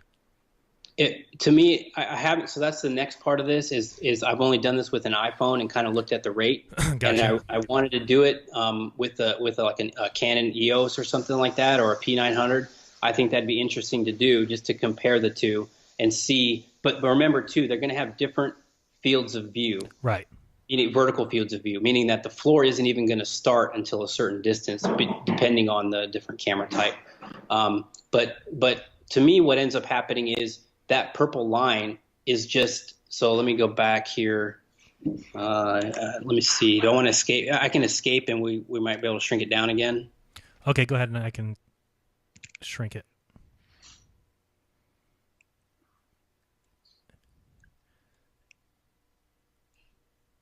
Okay, I think I'm all right. Good. Good. Yep. All right. So let's say, how I envision this works is that this purple line right here, or these black lines, right? I can just resolve smaller and smaller black lines. So instead of like 819x, let's say, I might be able to resolve 1024x with the next higher camera. Okay. And maybe I get to 1500x with the next higher camera, and so on and so forth. Okay. Gotcha. So I can see further with better apertures. That's how I envision that working. Okay. All right, so we got to here. So again, this is kind of just pulling out those triangles, and you end up with two different calculations. You end up with the height loss or drop, which is this formula here, h equals r minus r cosine theta, and that's from this well-known diagram you can get off the web. And then the horizon gain, how far you can see, is a second calculation, and that's equal to 1.22 times the a square root of the height in feet as far as is how far you can see in distance in miles. And I just showed, this is the Wikipedia page where it shows that that's what the formula is. Anyway, that's just kind of a gee whiz, I guess, point. The second part of this, I guess, is just 8 inches per mile squared and kind of how that works out. 8 inches per mile squared works out as a parabola. It doesn't really extrapolate back into a sphere if you just start plugging in numbers and distance. It seems to be very accurate to about 100 miles or so, and then it kind of starts to break down a little bit. But for the most part, none of us are seeing beyond 100 miles unless, you're kind of, Right. doing the infrared stuff or whatever. But most of us are seeing, although, that world distance photography, that was like 200 plus miles, right? So Yeah, usually those happen around sunset or sunrise when you get basically a silhouette of a mountaintop. It takes the sun being behind it, because I don't think any mountain at that distance can resolve itself. You're not going to see, for instance, Canigou, the mountain that can be seen from 175 miles. It wouldn't resolve in your eye. The only reason it does is because the sun gets behind it, creates a silhouette, and then we can see the silhouette compared to the background sky. So I think that's why some of those distance records are found. But you're right, you're not going to see further than 100 miles unless that happens. right, or unless you have the aperture that is allowing you to see those small angles at farther and farther distances. So Possibly, like yeah. a telescope or something like that has a huge aperture. And can gather all those wavelengths of light, and they're not getting diffracted, and image integrity isn't getting all jumbled up, So the 8 inches per mile squared issue, essentially what they do with this is they take this purple line and they kind of rock it across a horizon, right? So if you increase your observer height, you can see more of this this object down to its base. And if you lose your observer height, this purple line gets kind of rocked upwards. So essentially they take this curvature rate across a parabola, and they add in factors of observer height and object height. So easily, if you think about it, what they do is they just split it down the middle between, if you had if the object height and the observer height are about the same, you can just take 8 inches per mile squared and you can cut it in half, and that's essentially what the loss rate is going to be. But so leaving that just for the moment, again, this is kind of speculation as to just how we got to this point, in my opinion. And what I also wanted to impart here is that this is the other thing that kind of threw me. I'll show you the one thing that proved to me anyway that we lived on a flat plane. This is the second thing. So the second thing, the first thing I'll get to later. The second thing is that I saw this Earth curve calculator, okay? And I'd never seen this before. And then when I saw it, it just clicked that this is not right, okay? Because you have this person leaning backwards, staring across a bulge that's supposed to be the center point of your vision, looking at another object leaning backwards on the other side, okay? Right. So I don't care that you can't see the tilt angle. I'm just looking at this and saying that's not how vision works. This bulge here in the middle is not a physical bulge, right? That is always at my midpoint of vision. So, because if I increase my height, and let's say I kept everything stable, my head is stable, my feet are stable to the ground, and I just move up, let's say 2 feet in the air, I jump up, right? What if the horizon is truly a physical thing, right? Unmoving part of the earth, what should this purple line do?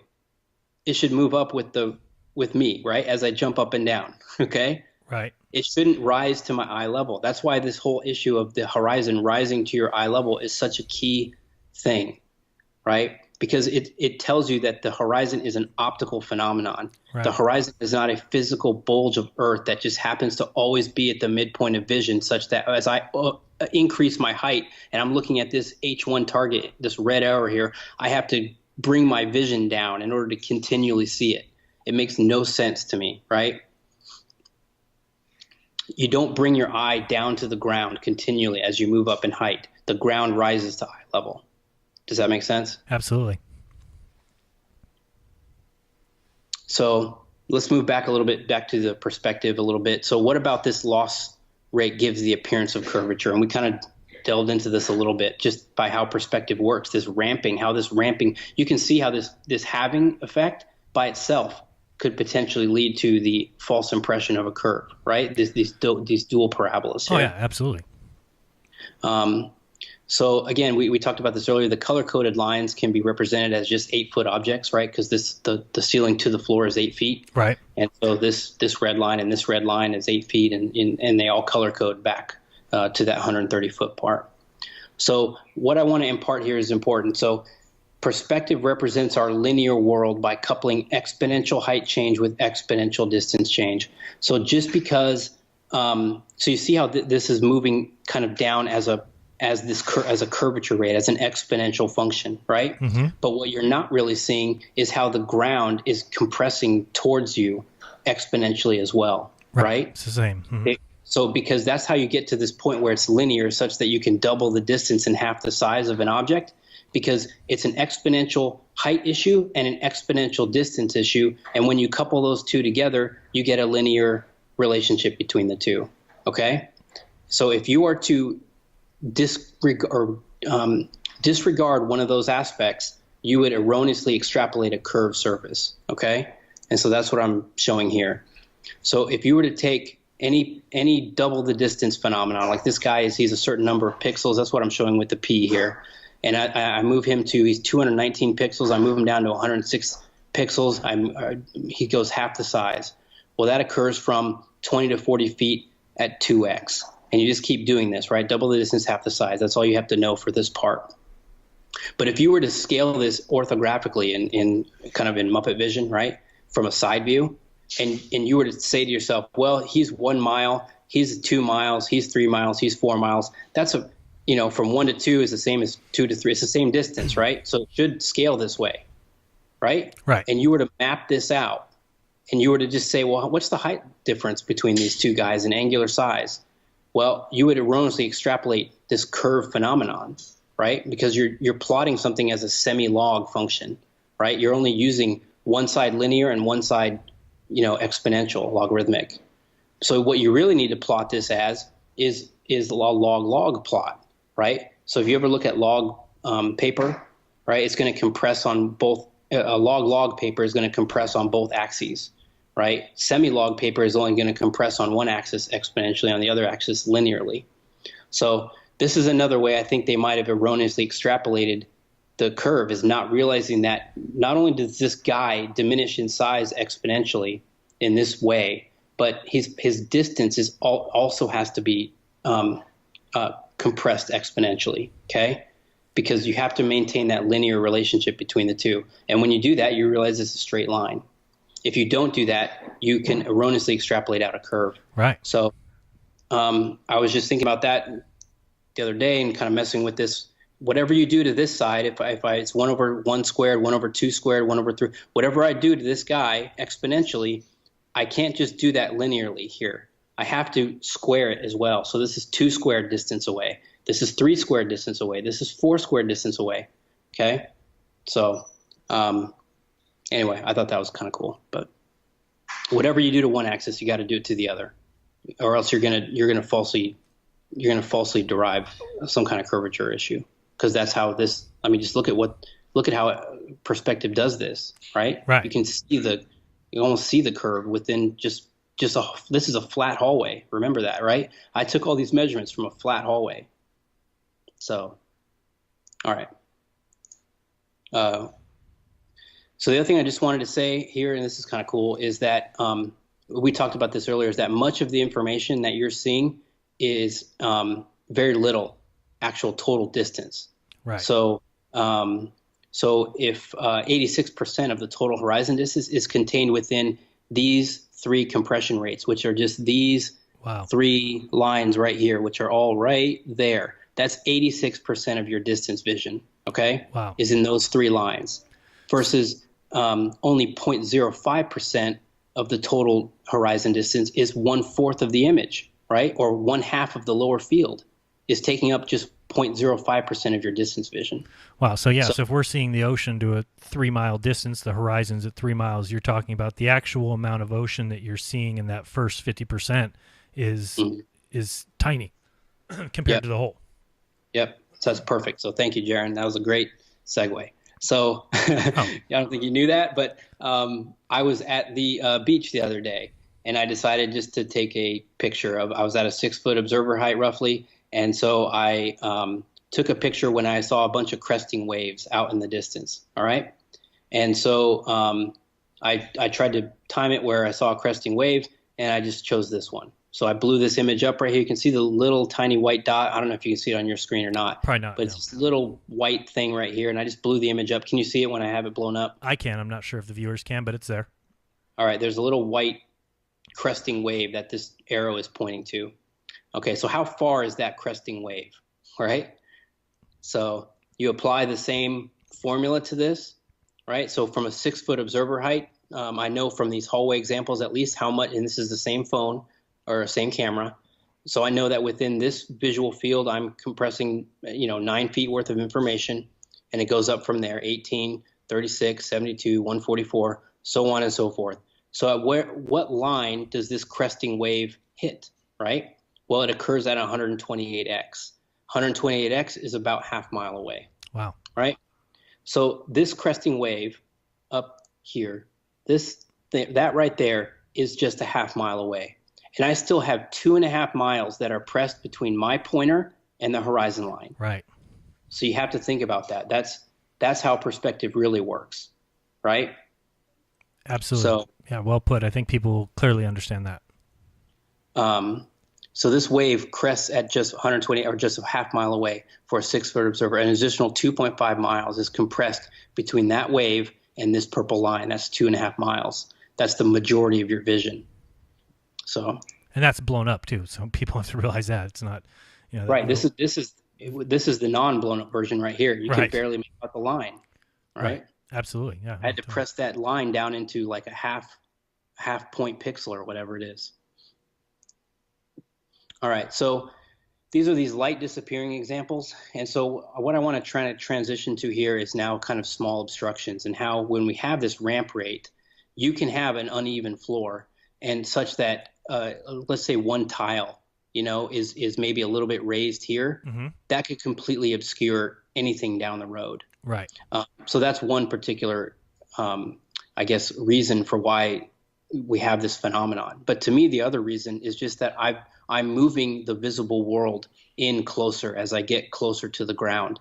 It's moving closer to me. My horizon line is moving closer. And so everything in the distant is going to set. And I think if you watch closely, you'll see this distant wall, kind of where the crack is below the door, and this kind of this matting here along the wall. Mm-hmm. You'll see it kind of set as a whole, right? It's not like it's like some uneven floor, linear obstruction issue. It's like it's linear across the whole wall. Right. Okay. So let me see if I can play that here. I'll blow it up here so you can see it. There's the light disappearing right there, right? Light appearing. So we've seen that before. Here you can see it in slow motion. The light's gone, and I still have a couple inches to go, right? Not just a centimeter to go. It's a few inches, right? Wow. Yep. So let me see if I can. We'll just watch this. You see how the whole thing almost sets? That tile in the background.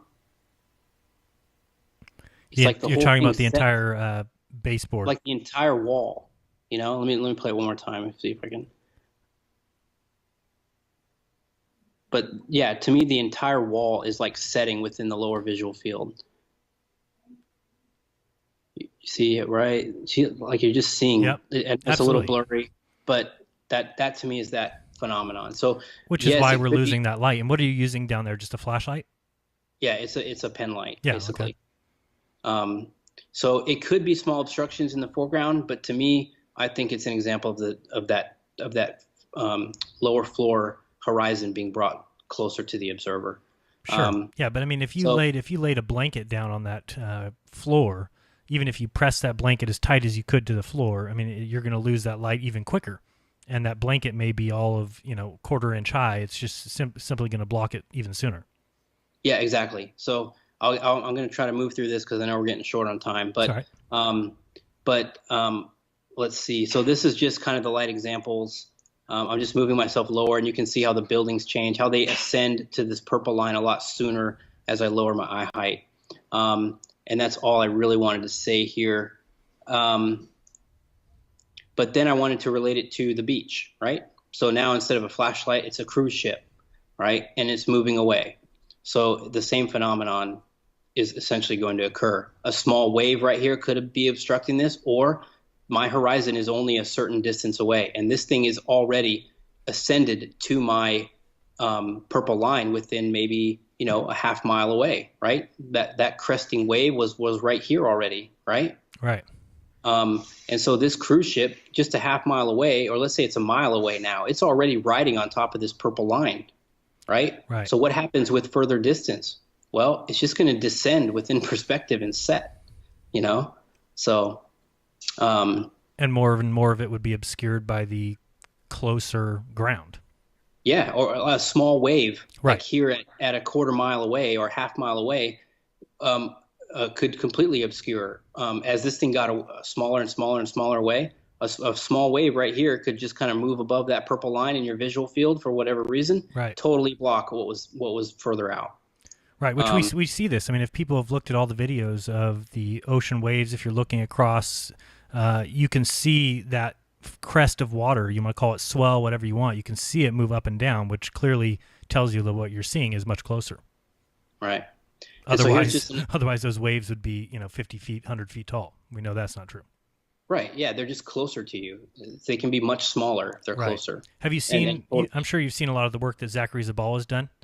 I mean, good times for all, right? He's done some great work. Make sure you guys check out his channel because he's got some stuff he does in a warehouse where we can see exactly this, the ramping up of the floor when he's close to it, and then he's got a bunch of these little black boxes or canisters going down the whole way, and after a certain point, they start to drop behind the horizon line that's built basically as a result of the camera's height from the ground. Go ahead. Yeah, no, I think Zach deserves a lot of credit for that because I think, and I don't know where this diffraction issue kind of originated. I really don't. But I know that I think Nathan kind of got it from Zach, and I got it from Nathan. Right.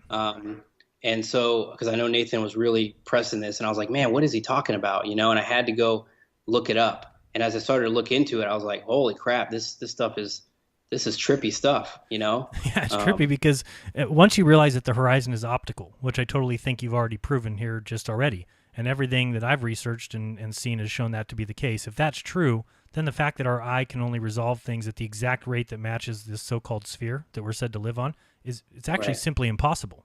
I mean, it's impossible. There's no way that just matches up. So, and I've been asking people forever to try and prove to me that the horizon line is anything other than optical. I have not seen anybody provide any kind of evidence for that. I mean, if it was true, I've talked to people before and said, if you're on the moon, just as an example, let's say that there's a small sphere in the sky called the moon that you can go to. And I've said, what would happen with railroad tracks on the moon? Would they not reach a point, but would instead reach the horizon and kind of fall behind it? No, the answer is railroad tracks on the moon would do the exact same thing they do on Earth, which is it's an optical effect. They meet at that horizon point, at the vanishing point, right? So that right there tells me that it's an optical effect. This isn't a physical effect. The railroad tracks don't get to the edge of the sphere, and it just so happens to be the place where they become a vanishing point and disappear. Right. It's ridiculous. It just so happens to be the point where they also converge left to right. Right. Yeah. yeah, it's just simply impossible. So, and this is great why you're giving this presentation, and I still think people miss this point because it's probably one of the biggest points in this debate. So, yeah, please continue. Yeah, I think when they say when we say perspective is not factored into the calculator, people get all up in arms about it. But the problem is that perspective, this horizon, this center point here is just the center of my convex lens, Right. It allows the floor to meet the ceiling at a certain point. And so if you're saying that this is now Earth curve, well, we have a problem. We have a disagreement of what's going on.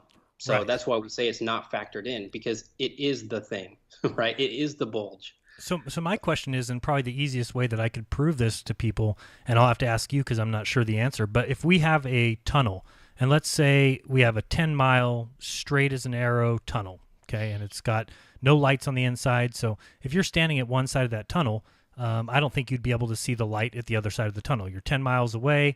The ground's going to ramp up. The horizon line's going to be created before you ever see the other side of that tunnel.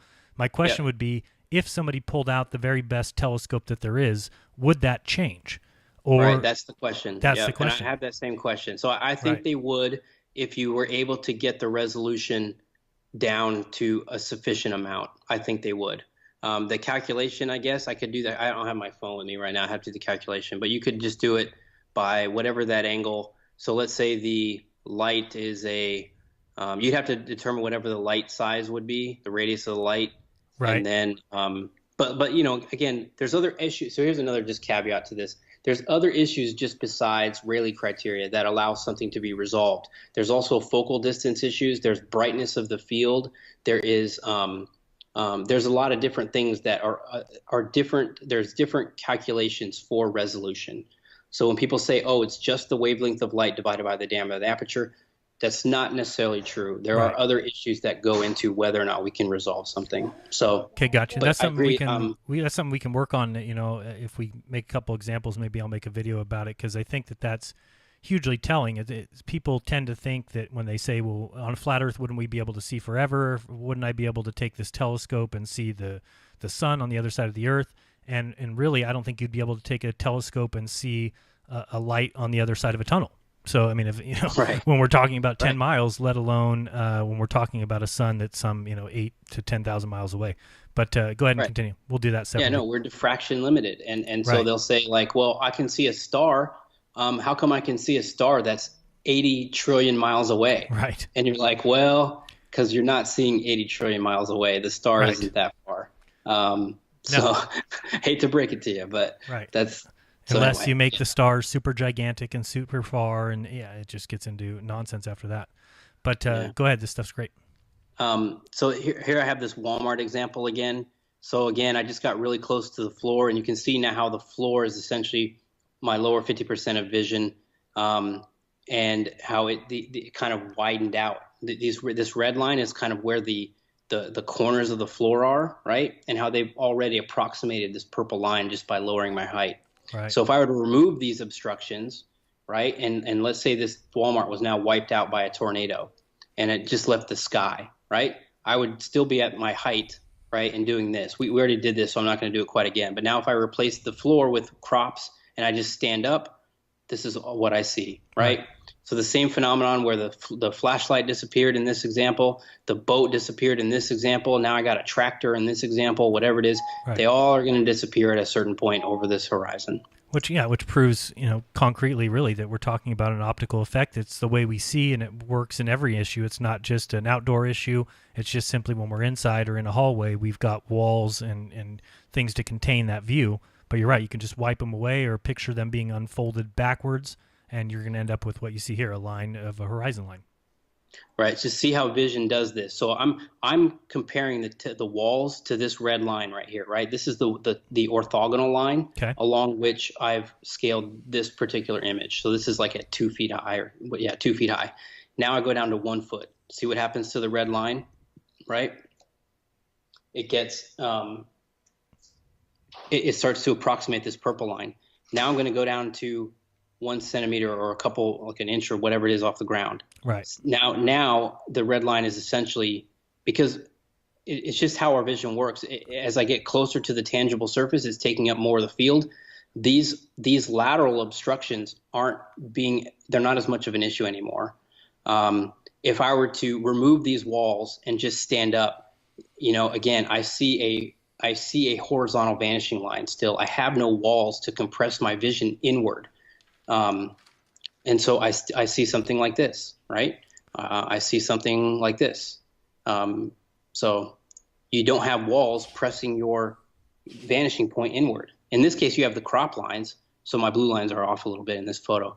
Let me see if I can fix it. But you have these crop lines, which are kind of showing you your orthogonal lines, these potential lines. Mm-hmm. So if I were to put a building now, instead of building down, right, it would press along wherever that building ended up being. Let's say it would, be right here.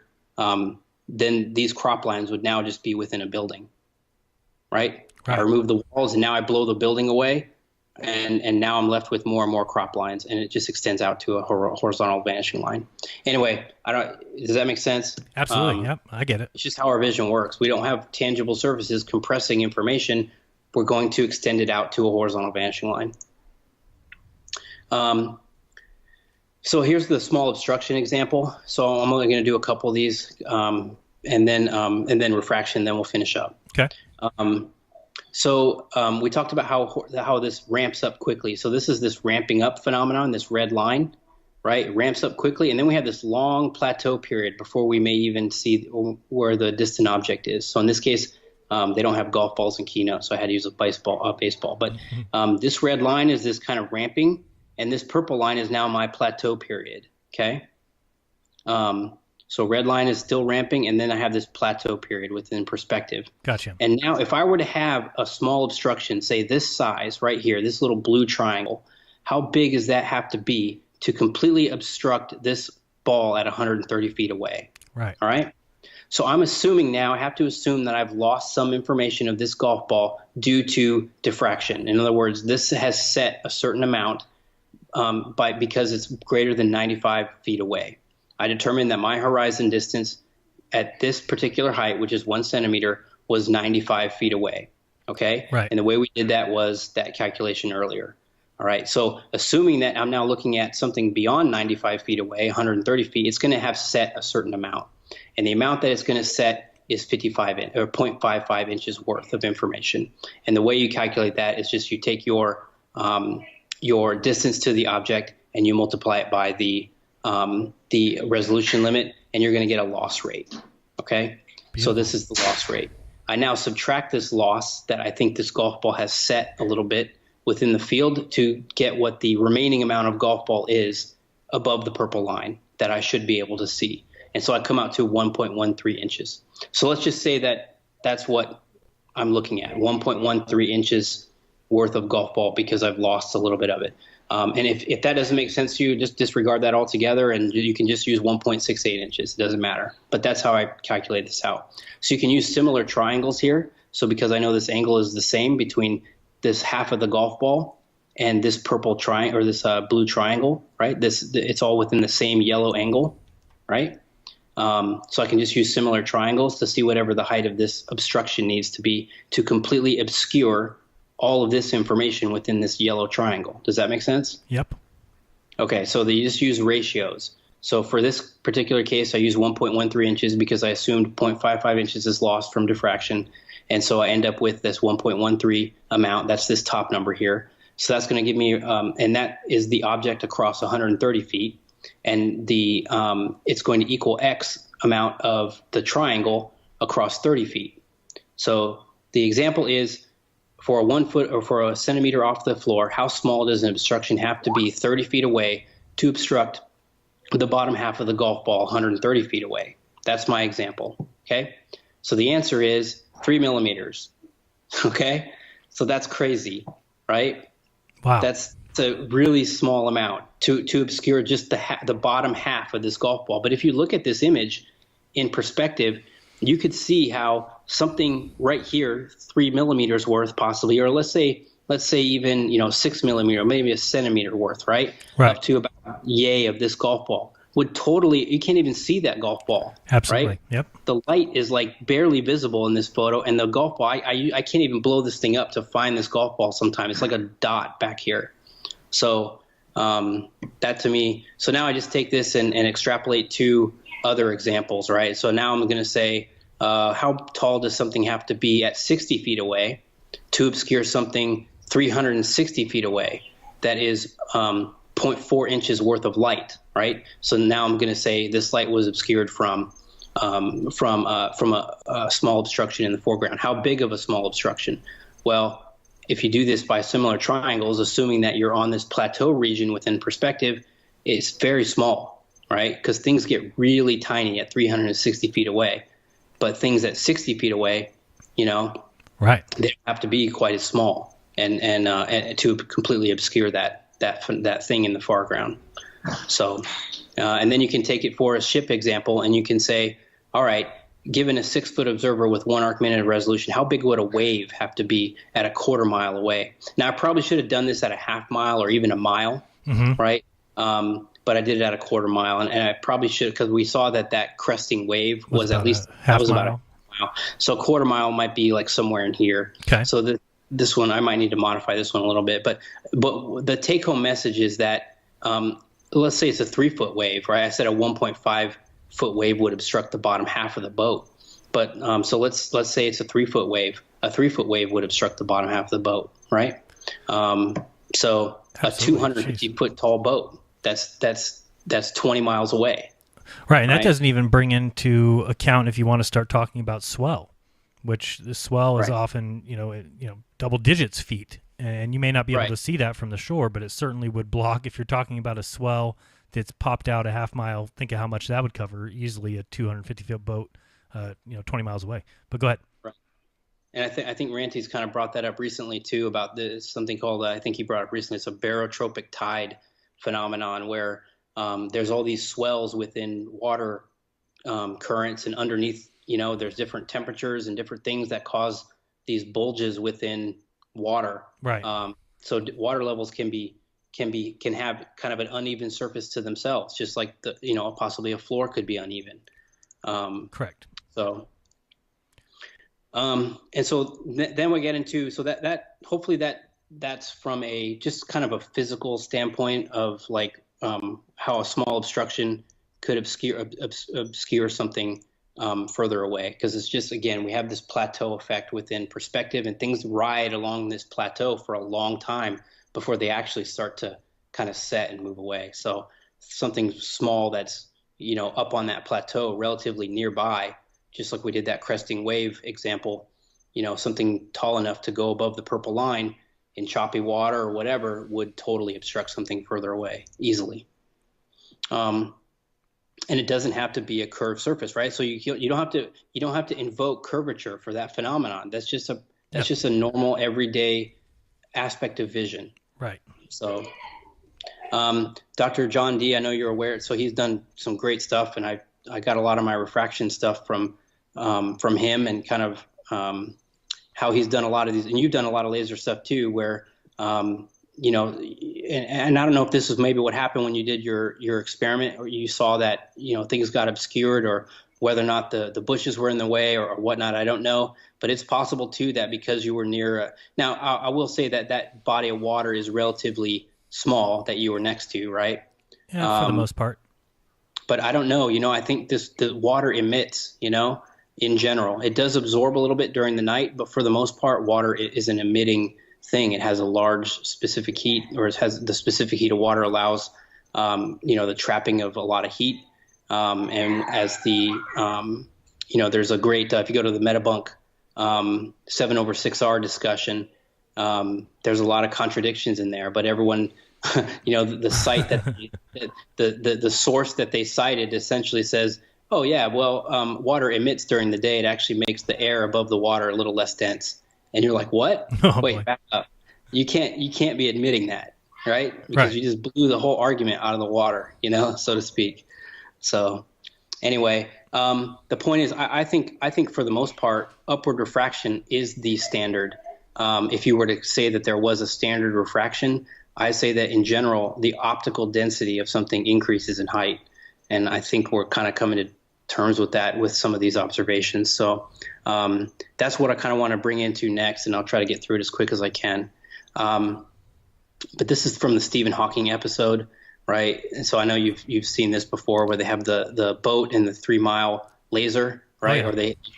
Okay, so, and he goes to 3 miles, and he's like, oh, look, it just happens to be 6 foot above, above the water surface, Right. Not taking into account the fact that this laser is like a good 1.5 at least off maybe 2 feet above the water level, Yeah, So I think it's 2.5 feet. I think they have it at 31 inches, and they never level it to start with. But yeah, Right. Go ahead. No, it's full of holes, but Yeah, but what you can see here is, if you go back to Dr. John, so you can see how you can see kind of this upward refraction phenomenon. So during this video, I caught this kind of same effect going on, right?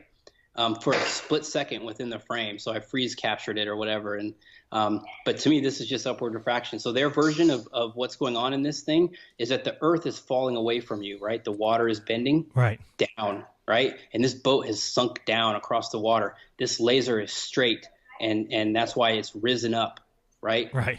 But the reality is that the laser was refracting up across this body of water that was emitting, and the water itself was straight, right? You just have to flip everything upside down. And Right. it makes a lot more sense. So I did a lot of work with refraction. It gets a little confusing sometimes to people, is what I've kind of noticed with discussions. So what I want you to think about, I guess, is in terms of a cup in water, or I'm sorry, a coin in a cup of water. Right. And if you were to observe that coin, where would it be, right? You often observe it higher than where it actually is, right? Because that's a downward refraction phenomenon. As that light is leaving that coin and it travels through the water and it hits the air, it bends towards your eye, okay? And when your eye receives that light, it straightens that out and creates the false impression that that coin is higher than it is. So that's all refraction is your eye or your camera assumes straight lines, right? It assumes that the light that is reaching it is a straight line. But we know that the light doesn't travel in straight lines. It travels through these different gradients of density, optical density. And so when you come to terms with that, you realize that images can move within a field quite a bit. And so I did a lot of analysis on Red Pill's footage. He has some great stuff, and Ranty has some great stuff. And even I threw in some Soundly stuff. So I'll kind of go over that quickly here. The main thing is that if upward refraction is a phenomenon, and I think it is the primary standard phenomenon over water, especially during the day, then all of these effects to me are examples of that. Bending bridges, bending power lines, compression of floors, images being brought a little bit lower than they naturally are all examples of upward refraction.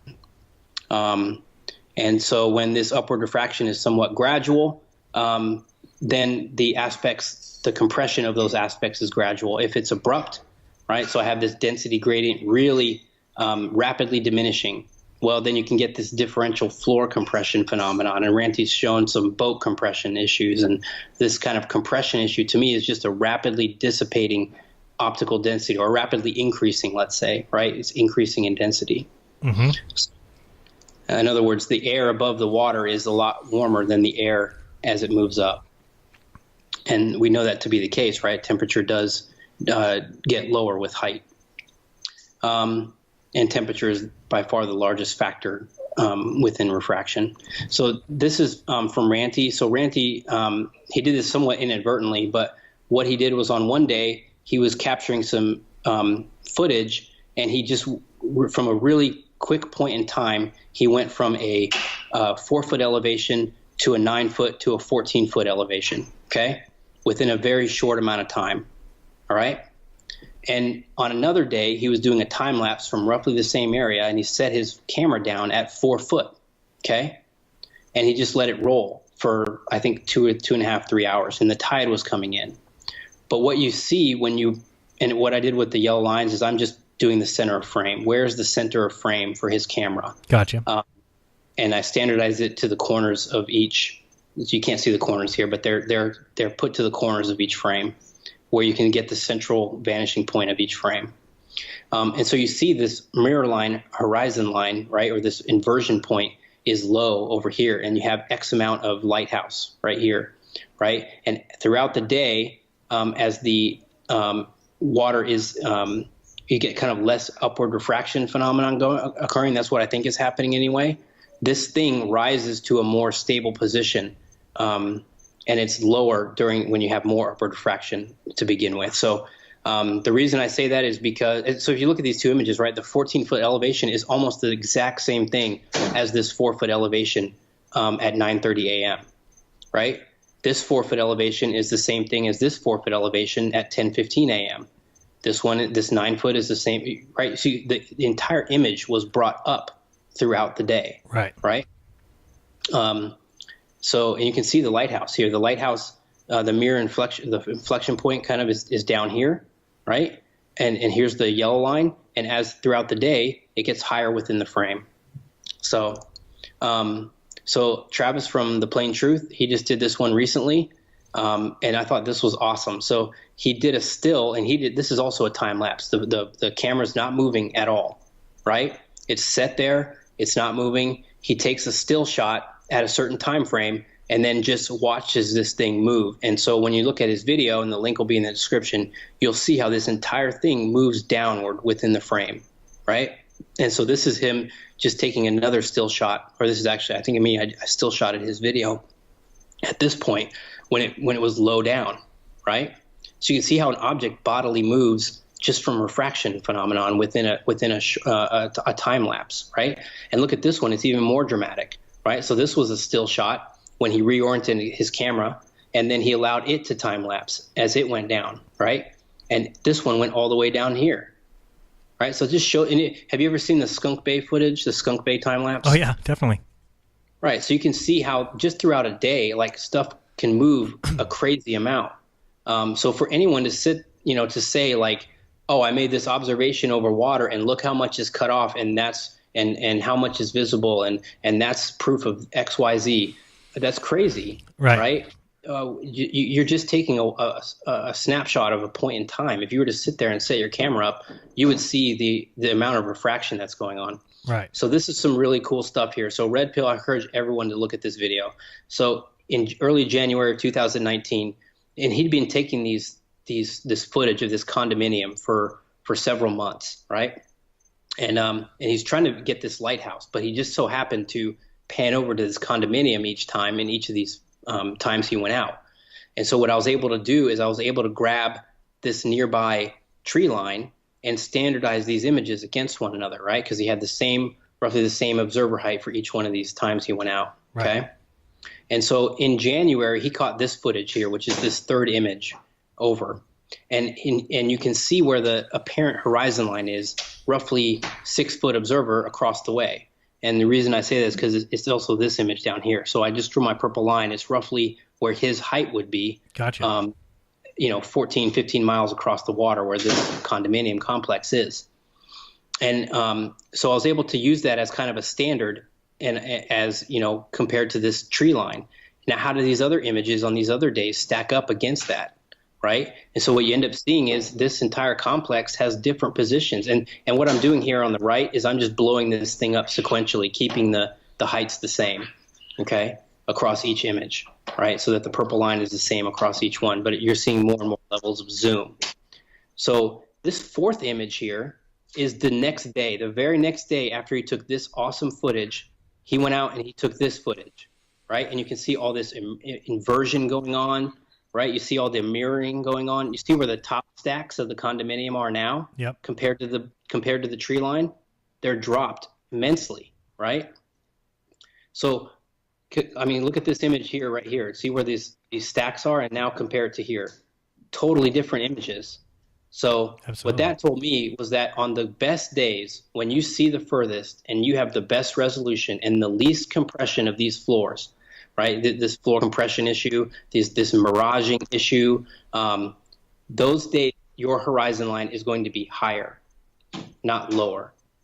So for there to be a downward refraction phenomenon, you have to assume that this is actually the correct image and this is looming. This third image here where you can see for miles and there's no compression, there's no mirroring, it's undistorted, right? That's actually the false image. That's the looming image. This is the real thing, right? And that's not the case. If you know what I mean? Mm-hmm. That's absurd to me. I don't find images with true looming. All I find is horizons are the highest with the best resolution, and they get lower from there. So, does that make sense? Absolutely, makes a lot of sense. First, I thought you were saying that was the loomed image. I was like, I don't know about that, but I see what you're saying now. That's what I'm saying. That's the counter argument. Right. Counter argument is that has to be looming, and you're like that's a perfectly clear image. That's an awesome image, So, and if you look at it, I guess I don't know if I have it zoomed out. there's one where he has this thing zoomed out, and it is a perfect day. And I looked up the temperature when he did this because we were talking about it when he shot it. The water temperature was exactly the same as the air temperature that day, both 70 degrees. And the water was perfectly calm, and you could see basically the clouds reflected in the ocean, like all the way out. It was just a perfectly calm day. The water and the temperature and the air temperature are exactly the same. He saw for miles. So it was a great day. And I have other footage on that where I kind of compare how much is getting dropped when diffraction actually does start kicking in for that image, and it comports kind of perfectly and linearly, right? So anyway, you can check out that. That's in part 4 of my video series, and you can check out Red Pill stuff. It's in the video links in the descriptions. Really quickly, the Lake Pontchartrain stuff. So you can standardize these power lines with an orthogonal line, right? So you can look at this point along the Pontchartrain power line, and you can look at this one and this one and this one. So you can eliminate kind of height discrepancies by lining them up in this way, or at least making sure that when you're comparing two images that the horizontal orthogonal line crosses the same point on the power line within the two frames. That's going to eliminate height discrepancy issues between two images. So you can find these online, and you can compare. One person went out and did a great image one day where you didn't see this bending. You see the bending that is occurring right here? That's not Earth curvature, right? That's just refraction. That's upward refraction. That's pressing everything in the distance downward to your eye line. Because again, your eye assumes straight lines. So this light is coming into you curved. Your eye is assuming a straight line, pressing it lower the more distance it goes. So if you blow up this image right here, you see that essentially you have a perfect vanishing point, almost a near perfect vanishing point. And when you kind of compare it to the days when you had all this curving issue, you see that the apparent horizon line is much lower. So that's just kind of a dual effect. You're seeing something bend, but you're also seeing the apparent horizon brought lower within the field. So hopefully does that make sense? Absolutely. It's I can get kind of so how much should a horizon drop, right? It depends on what a horizon is, and that's our bottom line, I think, here. Is it a bulge of Earth that you view leaning backward? And what happens if you jump up in the air, right? If the horizon is a physical thing, okay, not an optical thing, then it should just stay where it is, right? As you move your position relative to it. You don't have to adjust. Why? Right. Again, like I can't stress this enough. When I go up in a balloon, I don't drop my head down to see the horizon, right? Anyway, it's crazy to me. So if you say it's both, right? Or is it an optical effect of a biconvex lens? If you say it's both, well, the ceiling meets the floor at the midpoint of vision in a flat hallway. So why is that phenomenon not accounted for, right? Why is it instead assumed to be Earth's bulge within an Earth curve calculator? Why would our vision suddenly change when outdoors? So these are questions that, to me, are not answered adequately. Right, not at all. Really quickly, here's horizon does rise to eye level. I know I saw an early video of one of yours. I think you were doing with Bob, where you were in a plane, and you guys were saying that, well, the horizon did appear to drop, right? Right, which I think is simply because we can't see far enough, and when you've got all that atmosphere in the way, that you just lose. It's kind of the same issue as you get higher up. But go ahead and explain it. Well, yeah, I think you'll like this. So I've been. This is the. I said two things kind of kicked it for me that this is a flat plane. Right. The second one was that Earth curve calculator. It just doesn't make any sense. That's not how we see the world. This is the first one. So when I was getting into flat Earth on my way to the cruise or back from it, I can't remember, but I taped my phone to the window, did the whole thing, and I'm like, man, it stayed there the whole way from 300 feet up to 30,000 feet. It stayed the same, right? Here we are at 35,000 feet, whatever it is, and here I am down, near the tarmac or whatever. Right. I'm like, wow, it did not drop the way I would think it would. So I then went on another plane, ride, and I did have it drop. And I was like, man, what's going on? So you can see in this footage here, and I standardized the kind of the frames of the window, right? And I'm like, sure enough, you can see this amount of sky here, right? and this amount of sky here, and this amount here, and sure enough, the horizon looks to have dropped, right? So it's kind of disheartening a bit. I was like, man, how come I get it on some planes and I don't get it on the others? So then I saw a video that Wolfie did where he was comparing the wingtip rise. The wingtip was then used as a marker, right, to show where the horizon was. And he was saying that that's proof of drop. Now, he said, well, wingtips rise, and I've accounted for that and blah, blah, blah. Right. But what he didn't really account for, and what I noticed one day when I was looking at this image again, is that look at what the markers on the wings do as you go up in height, right? Do you see what they're doing? Yeah. They're getting closer to you, right? So as your distant horizon is dropping, your wings are getting closer to the window. Wow. Okay? So to me, that's because this is bowing like a convex lens. Right. And if you take a convex lens like a lid, and I put it up against my burners here, you can see how a distant object, right? Let's say this is the horizon. This red line would be the horizon. It would drop, but also whatever was right here would be brought more proximal. Interesting. So yep, absolutely. It's like a dual effect. So I noticed it in Wolfie's picture too, where I put the markers when he was on the tarmac. I marked these. You can see this kind of this, what do you call it? Just kind of this dark smudge area on the wing. Right here, right? And my red arrow is kind of pointing to near where the wing flaps are. Gotcha. It's just below that dark smudge, okay? And now look at him when he's at 30,000 or 40,000 feet, where that dark smudge is compared to the window frame, wow. right? Yep. Everything has been brought, that's like a good 3 or 4 feet inward towards you, right? Right. And so, and that's why I think you're getting this horizon drop issue.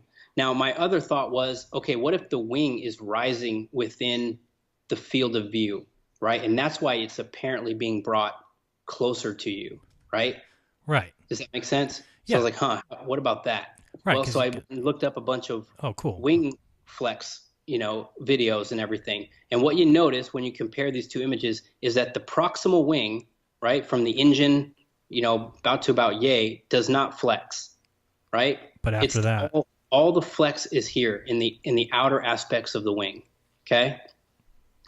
And that makes sense. This thing can't flap like a bird. Right. You know what I mean? You want your engines flapping around. Most of the flex is all here in this distal aspect of the wing. Correct. So when we're looking at images that are relatively close by to us, that's not flex of the wing that's bringing it 3 or 4 feet. That's almost a whole flap length that's been completely obscured by this lensing effect. So. And I noticed it in my imaging here too, right?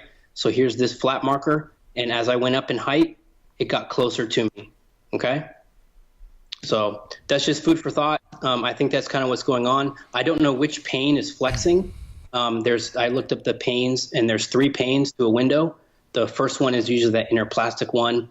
It's kind of protective. The second one is like a middle layer. It's what's subject to cabin pressure. And then the third one is the outer pane, kind of subject to the outer elements. Right. And so which one is flexing? I would think it would be that middle pane.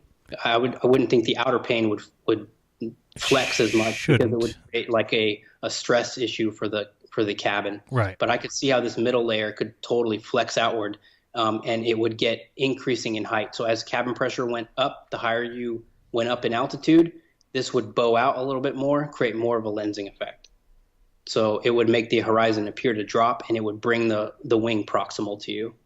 But it's just lensing. It's not actually the horizon dropping. So that's just food for thought, I guess. I thought it was kind of cool. But Absolutely. My point was, too, if you don't see this effect, so one of these times I did, you got to be sitting next to a wing, but I did it, and I'm like, okay, the wing definitely did not move proximal to me during the whole flight. Well, guess what? Then the horizon didn't move a bit either. Right. So, all right. One of the last issues here is this, and I don't want to get into this too much other than it's a point of contention right now, I guess, within the community is what is an inferior mirage really? I think of it as just a very less dense area of air. That it's so less dense, I guess is not the right grammar, but it's to the point where it creates a reflection. And all that is it's something called a total internal reflection.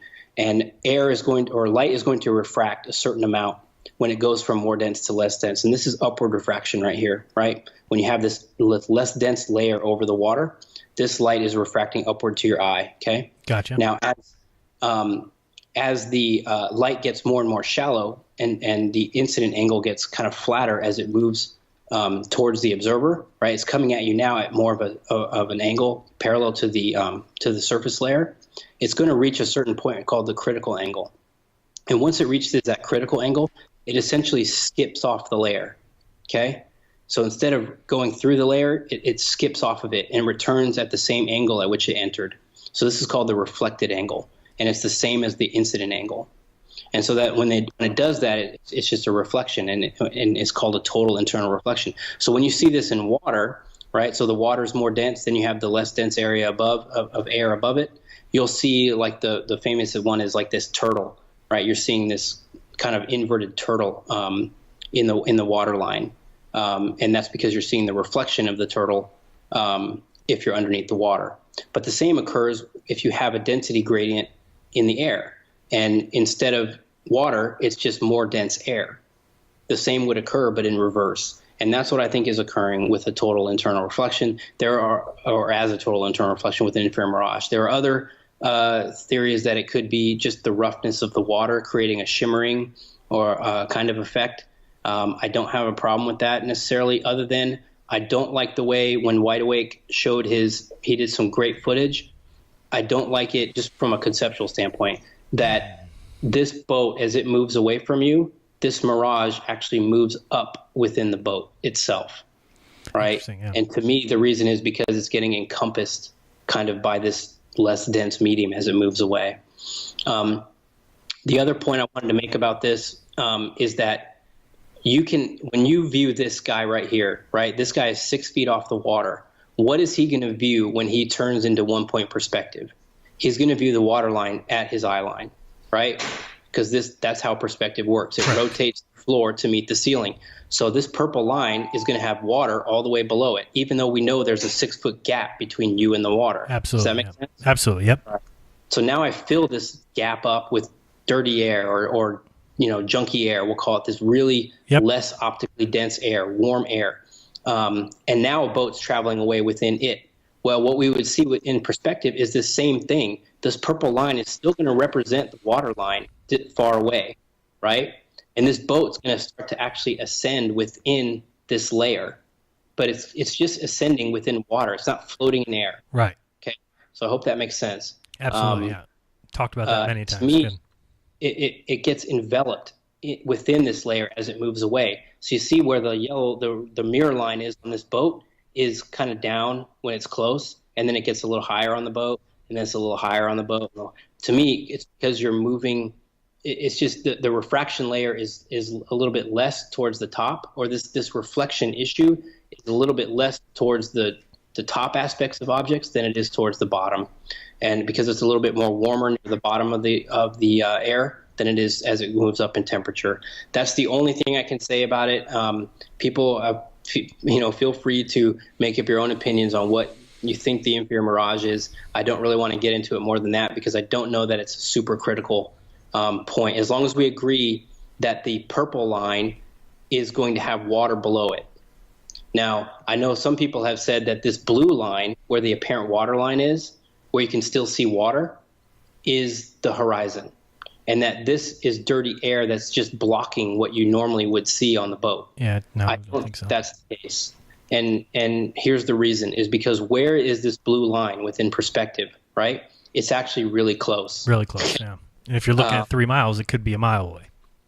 It's exactly right. So we did that example with the cresting wave. Right. And I've done the calculation I took a bunch of inferior mirage photos and kind of looked at, and when they were zoomed out, where that line actually is. It's very small, but it seems to occur within about this 128x to 256x compression area, all the way up to the purple line. So again, it's almost like that cresting wave zone up to the possible horizon line is where the mirror line occurs. And again, if you think about that, that's going to be at the most not that's going to be less than a mile away. So that's not your true horizon line. That's a close thing. The last thing to wrap up here is just I did a calculation for reversing 7.6R as upward refraction. So I'm going to leave this up. I'm not going to go through this right now. Okay. But people can screenshot it if they want to, or they can just look at the video and kind of see how I derived it. Essentially, all I did was, this is how a 7.6R is purported to be. Think of it in terms of 8 inches per mile squared, right? So I took that 8 inches per mile squared as your curvature rate across a short distance, and that your height, your observer height and your object height are roughly the same. And I just flattened this curve out, okay? And I said, well, now it's actually light bending upward at the same rate across a flat plane, instead of light bending or light moving straight as though you were on a 7/6R less curvature rate of Earth. Okay, all I did was I just took the same assumption and I flattened it out. And so when I did that, you come to a formula of 0.277 feet per mile squared. Okay, recall that the 8 inches per mile squared is 0.66 feet per mile squared. So right. This is 0.277 feet per mile squared. And you can do this for a ton of different heights. It works the same. The reason it works the same is because for every 6 foot worth of whatever your height is, you're just reducing this clock tower as 6 foot intervals all the way. So as a whole, it's still going to compress at the same rate. Exactly. And so observer height doesn't really come into play as much with this formula. But what's amazing, and I also assume that they didn't know about diffraction loss, and it was included in whatever they used to get 7/6R refraction. And I've tried to find where they got this from, other than, oh, well, it's 14 to 16% refraction rate. Well, of what? Like, I'm assuming they did observations. Okay. We hope. Otherwise I can't find where it's from. So I'm assuming it's from observations and looking at how much of something was cut off, or in their opinion, brought up, loomed up. Right. More than it should be. And then that's how they got this 7/6R. So I take that as they actually did the opposite of what they should have been. It wasn't being loomed up. It was being brought down by upward refraction. So when I make that assumption and I get this formula, then we can analyze a lot of different contentious things that are brought up in the forums a lot. So this is an example of the Kemah Lighthouse in Texas. This was the links are in the description for all these folks. So when you do this calculation for this, you can see if this is being upward refracted and brought down lower within your visual field more than it should be, 84 feet are missing. And if you do a blink test, which again, I don't encourage, but if you're going to do it, you find that that's almost exactly the amount. Each one of these stripes is 20 feet. So if you do it for the CN Tower example, so again, it's 275 feet missing for this particular image, because this image is always shown as well. Like, how come the bottoms are missing? Well, Rogers Center is 282 feet. We're different by 7 feet, right? Wow. Blackpool Tower in England, 30 miles away. Same thing, 264 feet should be missing. Blackpool Tower is 518 feet. It corresponds to roughly half the tower. That's how much we're missing. Possible loss for the Willis Tower, same thing. This one was seen across 55 miles away. Keep in mind, so I know you have this for, it's not a mirage, right? All that stuff. Keep in mind, you shouldn't see any of this. Right. That's the point. That's the point. So, yeah. Maybe people fail to see that or realize that, right. And I always hear people say they get caught up with all this, like, how come you can't see the bottom? Correct. But you shouldn't see any of this if the horizon is a physical thing. So I just reversed the calculator and made it upward refraction instead, assumed a flat plane, and you get a much different formula and a much more reliable calculator, in my opinion. Seems accurate. So 837 feet is missing across this one. It does start to break down, I've noticed in some areas. So the more distant the thing, the more refraction is going on, the more the formula breaks down a little bit. So this is the last one here. This is Conspiracy Catz one about the Mount Rainier Peak versus Mount St. Helens.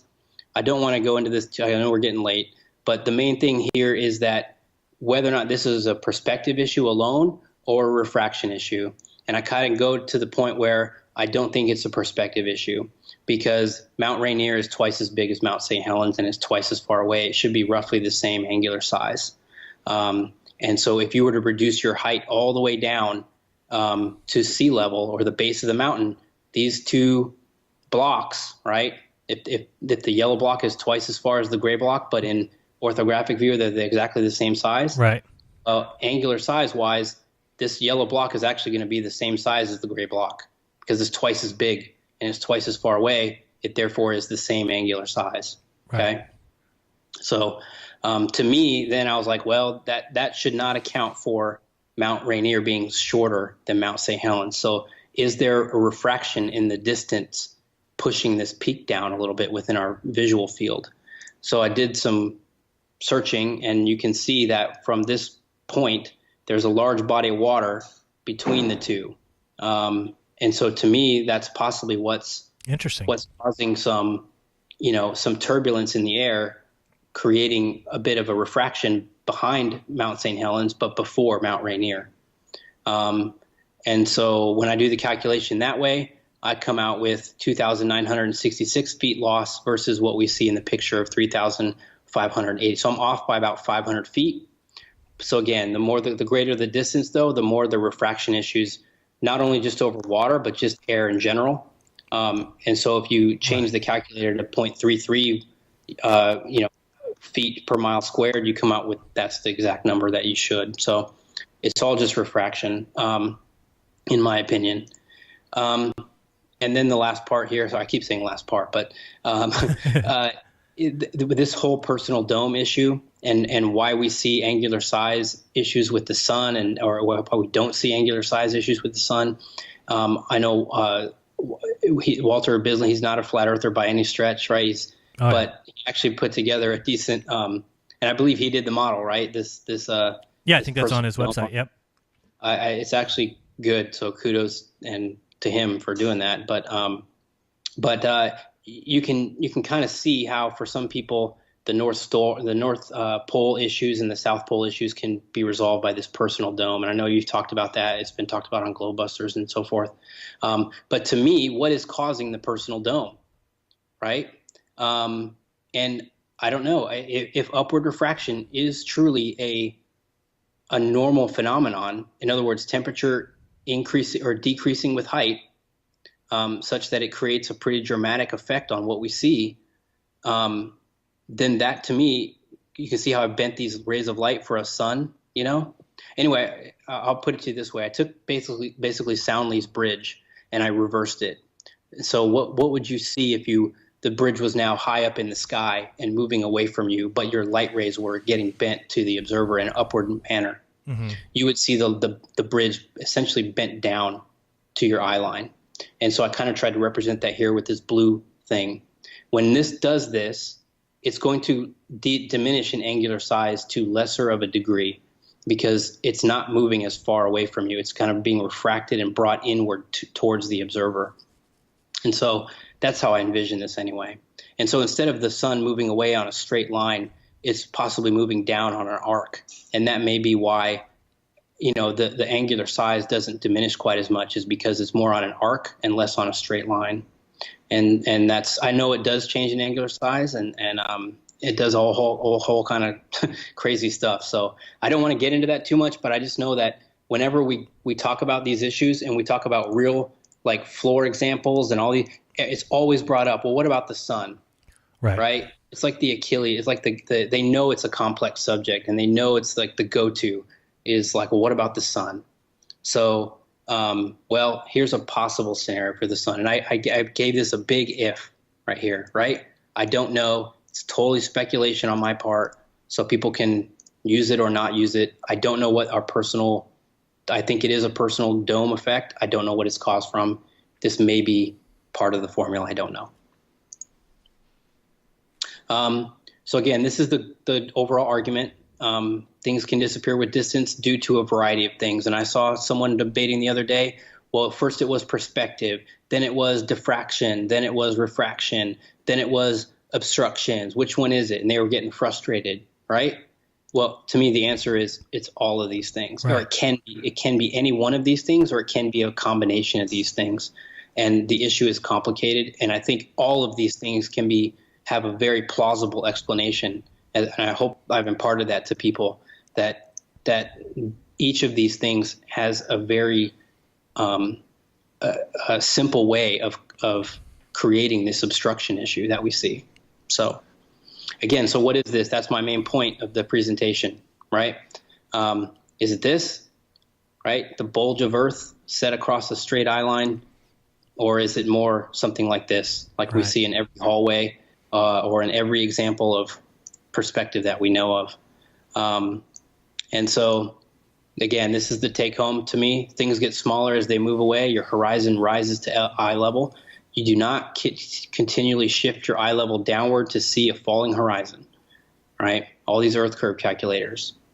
So, and again, I'll just kind of close it out here. We don't know it all. We may never know it all, and that's okay with me.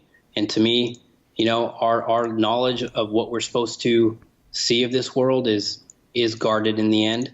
I don't think we're supposed to kind of become immortal mini gods ourselves. Right. I think we're supposed to kind of figure this out by more of faith and not trust in ourselves. And so that's how I go through my life. So I hope I've imparted that a little bit on people too. The biggest thing is for me is if you realize the Earth is flat, then just realize that we are here for a limited time, and you are quite possibly a being of some kind that, you know, could live for a very long time beyond this lifetime that we know. And if you believe that to be the case, then you got to make the most of every minute you have, because again, life is short for while we're here. Choose your actions wisely. I agree. All right, and for as far as the super chats, we got a super chat from Ruhif, who said, "I'd love to have a hangout with Travis. Hit me up."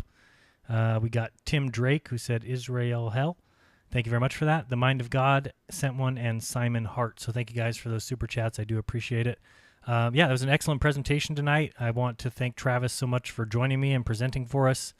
An amazing amount of information that is, I don't know, in my opinion, of the utmost importance to anyone who's even, trivially looking into these topics. And it's not easy because socially you will be ridiculed, you'll be made fun of, and, this has been the defense against flat Earth for as long back as anyone can imagine.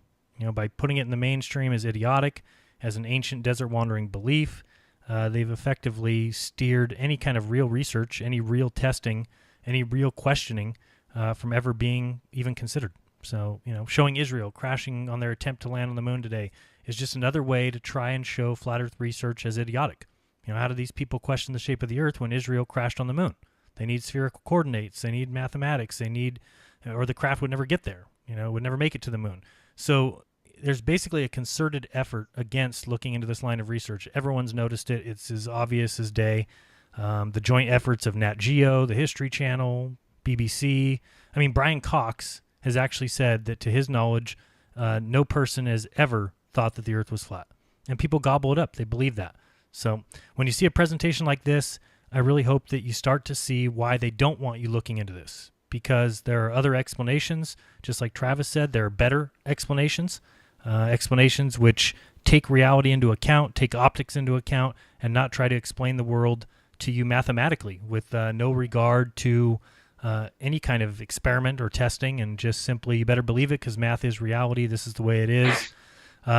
Simple equations like those involved in relativity, the bending of theoretical space-time, they're all equations built by these men with no way to prove that they have basis in reality. So what Travis did tonight is show how the math involved matches reality. So excellent work by Travis. Travis, any final words for the audience or where they can find and support your work? No, I just say, check out the videos if you want a little bit more in depth. I think the video number 4 of the series of 6, I go into a lot of stuff I think that wasn't really covered here as far as like refraction and really looking at Red Pill's footage. He caught an amazing day that I don't think anyone has caught to that level before. So I encourage everyone to look at that video and check out his channel as well. And all the other guys I referenced in here, please check out the description for all the folks that are mentioned in there. And there's a ton of people in my other videos that I want to reference as well, because this whole thing is collaborative, and there's no way that anyone like me can data crunch any of this stuff unless people are going out there and doing work and doing observations and just, maybe inadvertently finding something. Those are the best observations sometimes. And don't be afraid of any observation, because I think we know the truth. So every observation is a good observation, in my opinion. Totally agree. Couldn't agree more. So appreciate everyone's time. I know it went a little longer than maybe we expected, but hopefully you grasped the importance of the presentation. And hopefully you guys enjoyed it. If you want to support me or my channel, I would appreciate it. You can go to paypal.me/Jaron or patreon.com/Jaronism if you want to join that group. And I always have to say big thanks to all my patrons. They make this channel possible. So thank you guys so much. Or if you use Venmo, you can just search @Jaronism and you can donate that way, and I would appreciate it. So I appreciate it, guys, so much. Thank you for watching. Thank everybody in the chat. Thank you, mods. I was trying to watch the presentation, so I certainly didn't have my eye on chat, so I appreciate all the help over there and with the comments, as you guys always do. And that's about it. So I remind you guys to do your own research, because when you do, you'll never again believe what you've been taught. Till next time, this has been Jaron and Travis. Till next time, peace.